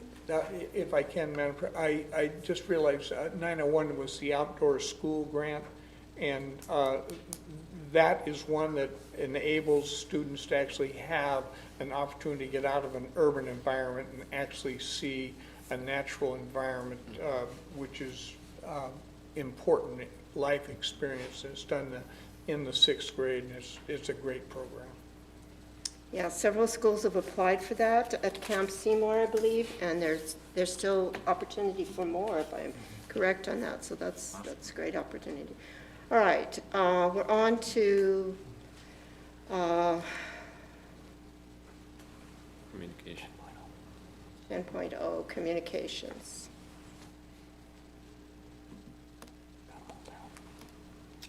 All right. Do we have any other communication, Ms. Zentower? No. Then no further communication. All right. We're on to 10.02, board directors and discussion. We're going to start with Director Clark, please. Just real simply, I had an opportunity to visit Kent Meridian and Meeker Middle School, and a great experience, and it was really wonderful to observe classrooms and the wonderful techniques teachers are employing to involve everybody repeatedly. It was very clear students were on task, and that's just wonderful to see. I was, however, upset when I got to Meeker and the vice principal pointed out that lack of an activity bus, a 4 o'clock bus at Meeker. Now, I realize we have a shortage of bus drivers and things are difficult to try and re-support what we've done in the past, but it is unique to Meeker because of their boundary lines. Their students have to go much farther to try and get back and forth between home and school. And so that has a multiplying effect as a negative in going to Meeker, because some of those kids will not be able to participate in athletics because it simply is so difficult to get back home. There is no regular bus service in that immediate area, and then of course the real catch is the purpose of school is academic success, and their ability to run after-school programs is harmed by our inability to support those kids, and I believe we have to do something about that, and soon. Thank you. Director Bettinger? Yep.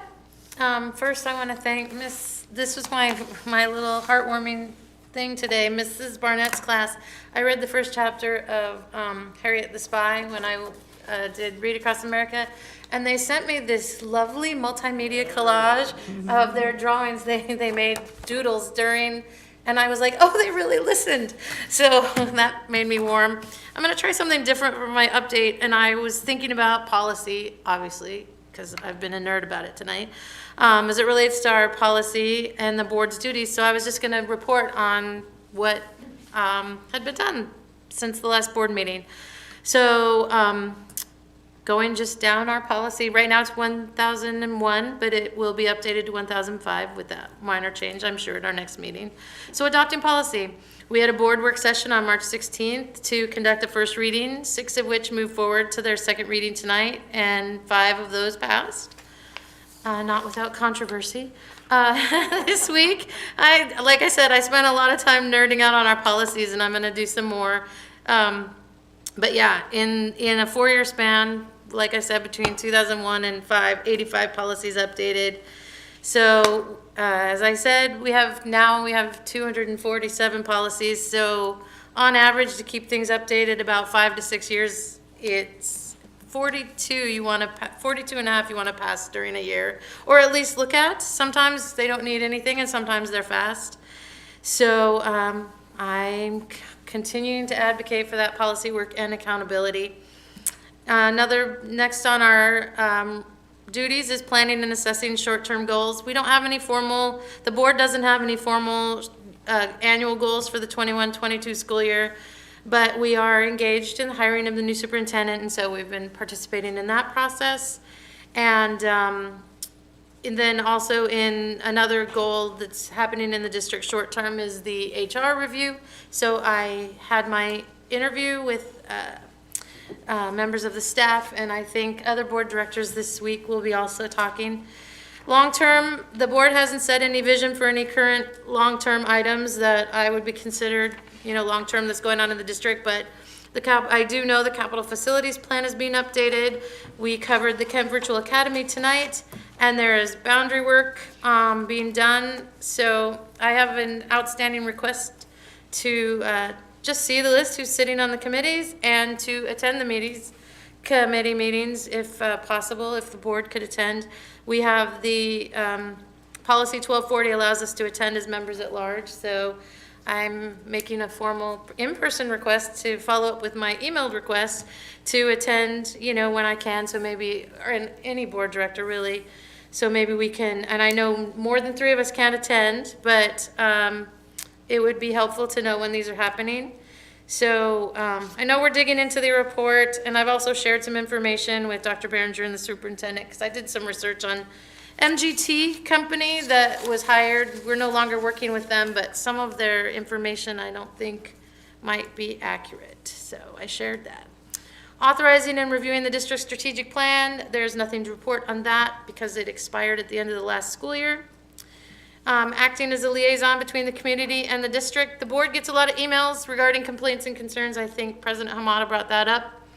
And so what typically I do when people reach out, you know, no board director can take individual action, so I usually just share the process. We have a report of concern tab on our main page of the internet, and we also have the policy and procedure 4220 that was updated after it was 25 years old, and we updated that I think the year before last. So that's not on the tab. So I usually share that information, and I always share that I'm available to chat with citizens as long as they understand that board directors can't promise any individual action or take any individual action. Hiring and evaluating the superintendent. I think we've, you know, got it all posted what we're doing. March 30th, we'll go into executive session to select final candidates. And the two incomplete items I have from my notes on this process is just looking at compensation comparisons from neighboring districts and updating the job description. You know, I'm also an HR nerd. I worked in HR for 12 years. So the term job description and job posting, they can be used interchangeably, but just for clarity for anyone who cares, a job posting is an external item and a job description is an internal document, and everyone who works anywhere should make sure that their job description is up to date, because that's typically what part of the assessment process for whether you do a job well or not. And so in our policy 1630, it is one of the documents, that job description that we use to evaluate the superintendent. Advocating for students and the school district and public education. So I agree wholeheartedly about activity buses. I've been saying it for a long time. I just want to make sure that they're equitable and it's not just for sports students, because there's a lot of kids who participate in drama and music. And also I think there should be before school buses too, because a lot of those 0-hour classes are not accessible for a lot of the arts. So I wholeheartedly agree. Congratulations to our dance teams that are moving on to state championship this weekend in Yakima. Kentridge is going in 4A, show, kick, and dance. Kentwood is going in 4A, hip hop, pom, and dance. Kent Lake is going to compete in 2A, 3A, show and dance, and 3A pom. Also, congratulations to the two Kentridge singers who won the National Association of Teachers of Singing regional competition, which is like Canada down, and they're going on, they qualify for a national competition now. And I also wish the best of luck to all the vocalists and instrumentalists who are currently preparing for their first rounds of state solo and ensemble. The next thing that the board is responsible for, approving a budget reflecting the priorities of the district and community through responsible use of monies. I know that there's an audit going on. There's always an audit annual year. We haven't had a audit insurance meeting scheduled yet, but I think it will be happening. I know the work started usually in January and it finishes by the end of May. So that's on my kind of outstanding items that I pay attention to. I continue to remain concerned that we're spending more money than we take in, and that our staffing is higher than it's been in past several years. And the final item that we're responsible for is advocating for appropriate state and national educational policies and laws. And so to that end, I've been working on my own, like I shared tonight, personal project, just understand more deeply WASA model policies and the current laws that are aligned with them, and where they're important. So that's kind of what I'm, also maybe professional development, just trying to really educate myself on that. So that concludes my report. Director Farrell. Thank you, President Hamada. Since last board meeting, I was able to register the National School Board Association Conference, which is going to be held in San Diego, and it will be from the 31st of March through 3rd of April. And I'm also registered for the Kingmakers of Oakland Springs Symposium that will take place this week, 24th through 26th. Since last meeting, I visited Ken Meridian with interim Superintendent Bella and Director Clark. And one of the things I noticed was, went into several classrooms, but one of the classes, the kids were wearing 100% masks. And I gotta tell you this, you know, some of these kids are from families that are working in the front lines. They're wearing masks because they want to protect their families.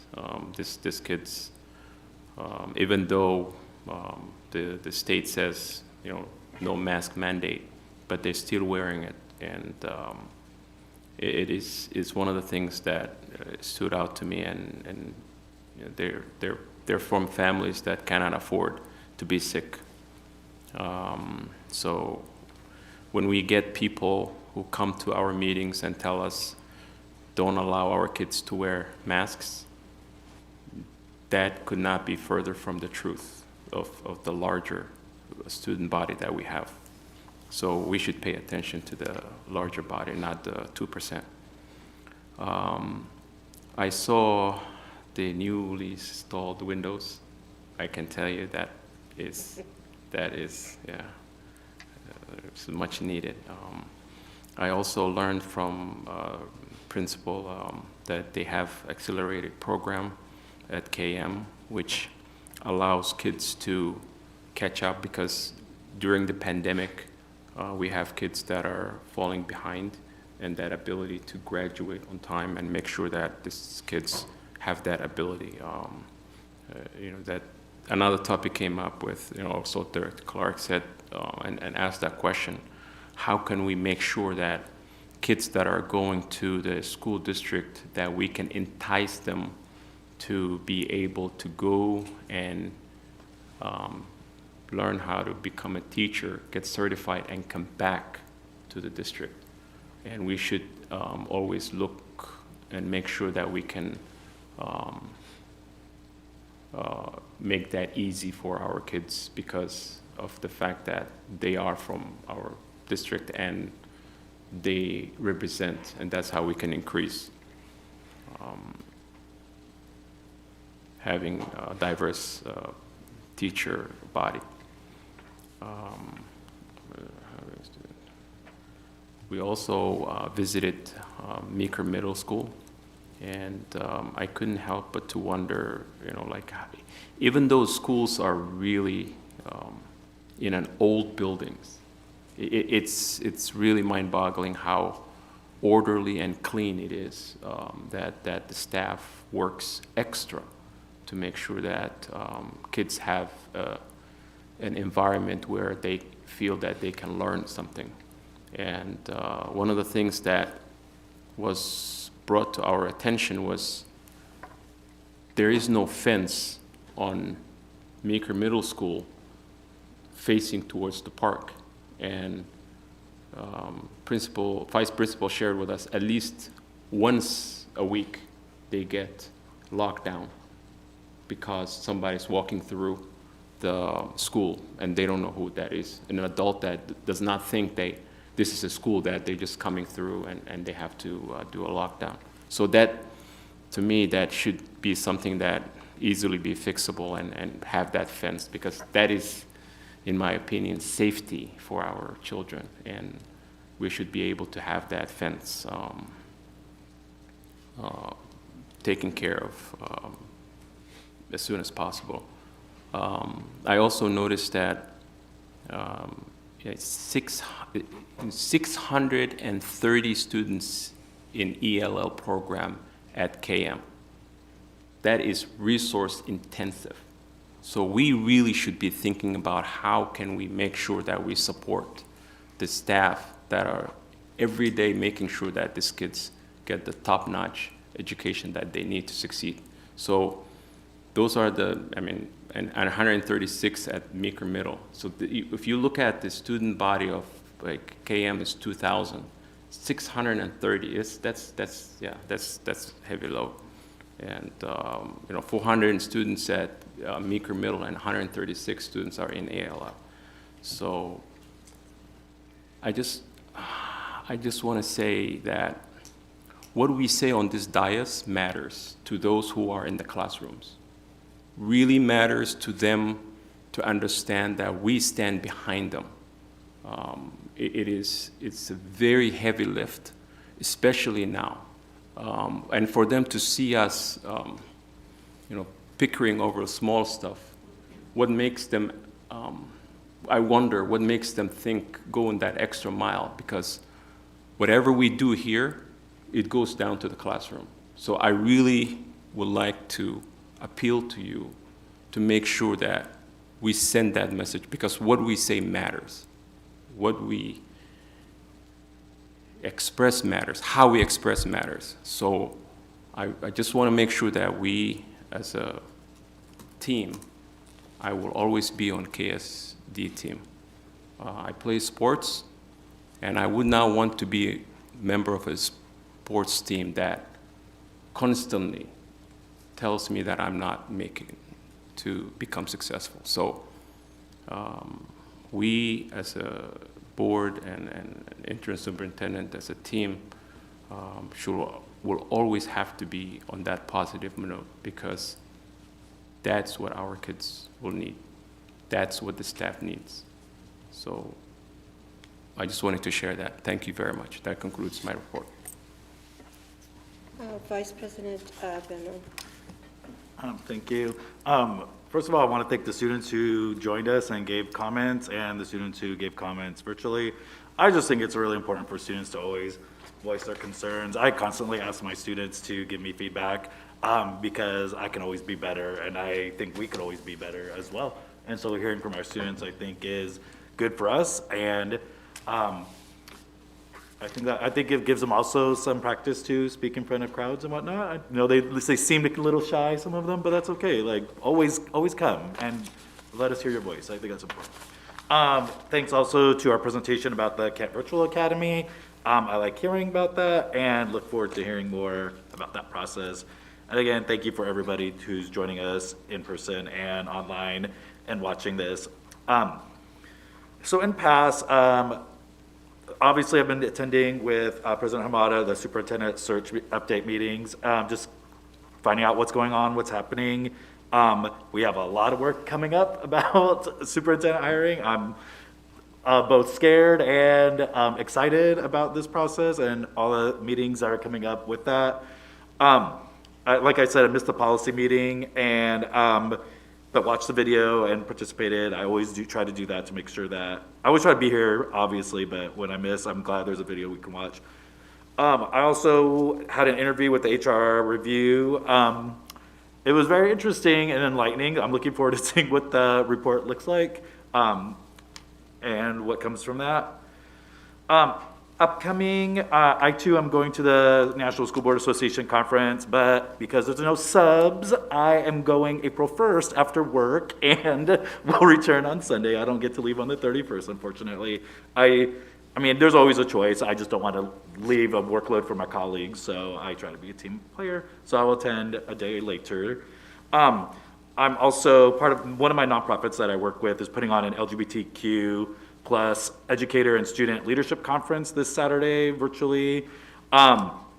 It's a great conference. Sue Bird is our keynote, which is amazing. Looking forward to hearing her words of wisdom, talking about a queer person playing WNBA. And I always think representation is really important, and having students see themselves in all aspects of life, even the WNBA, I think is great. So I'm looking forward to this conference and always gaining knowledge and, you know, sharpening our equity tools. And I mean, I obviously do a lot of work in that, but I think it's just important to attend. Other things not related, one of my colleagues, her grandma passed away, and so she's our culinary teacher. And so there was a culinary competition, and she couldn't go. She was sitting Shiva. And so I was like, well, I'll take your students. Why not? Let's go see what happens. And the Renton Technical College did a really great job with this high school culinary competition. And it just really stressed to me the importance of CTE and just seeing our students doing things that gain them skills, and like hearing from real chefs and professionals in the field about what they can do. It was like a chopped type of competition. Like they had a random box of stuff they had to make, entree, appetizer, and dessert. And it was just really great, just to see the work that the students did and eat the food. I always eat the student food, and it was amazing. All the food was amazing. And just hearing from the students about process. But just, again, I'm always being a CTE teacher, and I'm one of the department chairs of the CTE department in my school. That's just really important, just making sure our students always have opportunities, and we look at what opportunities are we giving our students. And just the myth of like every student's going to a four-year college is not accurate, and that we need to provide all students all opportunities for different things that they want to do and give them choices in what they want to do after high school, whatever that might be. And again, I echo what President Hamada said about student mental health. The students had a little bit away from school when we were doing virtual learning, and I think that now that we're back, that we need to look at kind of like how we support our students. And, you know, this idea, like, we just moved to our new trimester in Renton, and I got brand new students, so I have 3 classes of freshmen, which is a lot. Usually I teach juniors and seniors. And it's just looking at like what the students need and checking in with them. I just think there's a lot that needs to be done. I'm only but one person in my classroom of 32 students, but that school district-wise and district-wise, our district can do a lot to support students, and we need to look at what we can do to kind of minimize or eliminate some of the negative things that we've heard tonight that are happening, and just seeing what we can do to support students. I like the idea of a student summit or community summit about like what we can do for anti-bullying. I think it's great.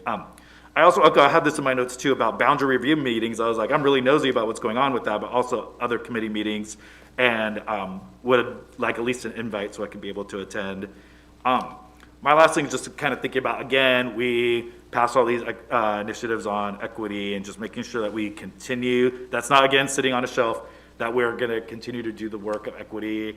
And by looking to see what's out there, attending conferences, inviting speakers, going to things, seeing what's going on at our schools, I think all of that's really important, and that we need to be all visible in that work. So, and I think that's it. So I'm looking forward to what comes next at our next meeting. So that's the end of my report. Thank you. Well, I'll start out with what I've been up to. And March 12th, I attended the online virtual conversation on Virtual Academy, which we had another work session on it tonight. You got to hear all about that. And that Virtual Academy that I was on was very well attended by a lot of people that I didn't see in these community conversations, so that was very encouraging. And looking forward to getting that into place and finalizing. I think it's going to be some wonderful opportunities for our students. And I'm glad to see that we're including our union partners in all that. And we'll, along the line, do that, because that's important to have everybody come together on these things. On March 13, I attended a reception for Dr. Kim Schreier, our U.S. Congress representative for the 8th District. Unfortunately, she had to do it virtual because she had COVID, unbelievably. But U.S. Congressman Adam Smith was there from the 9th District, and to be able to talk about plans, programs way back here in Kent, go clear up to the federal government, is an important part of the job. Whether it gets done or not, they hear our voices. March 14th, I met with our new Director of Equity and Strategic Engagement, Simone Hamilton, and I want you to tell you that I am very impressed with this young lady. I think she's going to do good things for our district, and I think she brings a fresh face to some really positive culture that she can permeate throughout the whole organization. On the 16th, we had a good policy session, and tonight we passed 5 of those, with 1 procedure we passed, and the other policy we'll probably try to get that straightened around, and 1 more procedure we'll straighten that around. So we're making good headway on our job, which is to do policy. On the 16th of March, I sat in on a Neely O'Brien teacher session.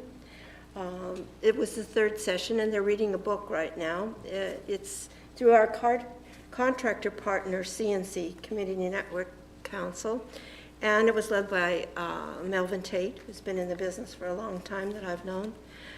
They were reading a book, and and the teachers and the administrators that were attending this were talking about their feelings and parts of the book and everything.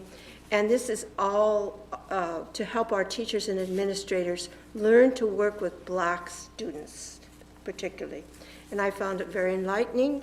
That shows that we're out there doing our equity work every day of the week and bringing in our partners, because we can't do this alone. On the 17th, I attended the Community and Schools Breakfast, and thank you, Dr. Wade Behringer, for all the work you do on that, partner. And I want to say that even though it was virtual, I like going to the in-person ones like I have, but the kids that they had in their video were absolutely phenomenal. They talked about how it changed their lives and what went on with that. And I thought that was one of the best videos that I had seen, or presentations on community and schools, because those kids really got into really talking about how each mentor had, what they had done and how they changed their life. I spent many years mentoring and tutoring schools, and we need more mentors. So if you know of people or get the word out that want to just spend a day a week with some kids and try to make an influence, a positive influence, contact community and schools. They need you. And even though you think you can't do this, I think you'll find out that what those kids give you in return is so much more than you're giving out. And I've enjoyed seeing my kids. I think the highlight of it was one of my mentees graduated from the University of Washington, which I attended. And another one of my mentees, I was invited to their baby shower. So these are relationships that I carry on for a lifetime, which are very meaningful to me, and I think to the kids. I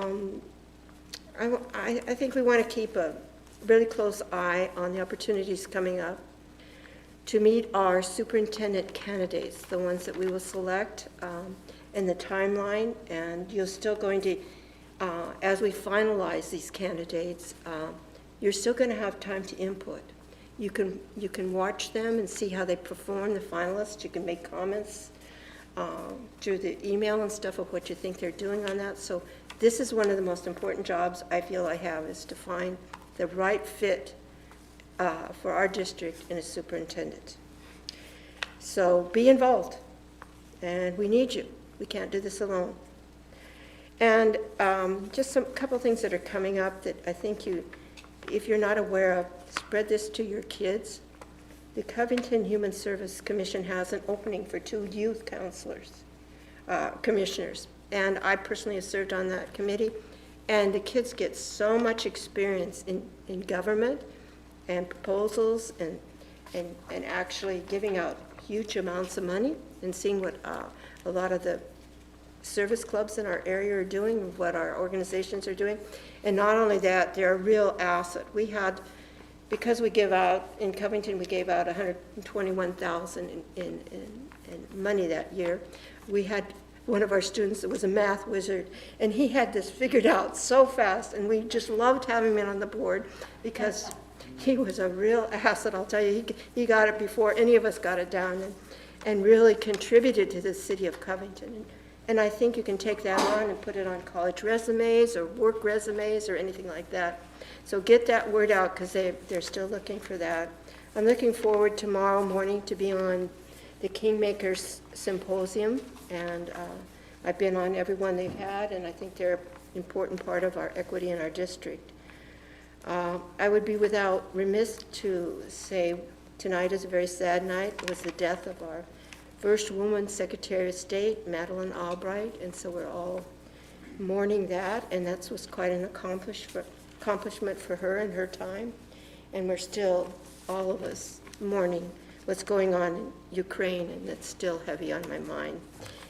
And I want to say too, I'm not going to conclude this I'm going to conclude with a happy note, but we have to do something about our kids. It's fighting bullying and harassment and stuff. We've got to get a handle on it.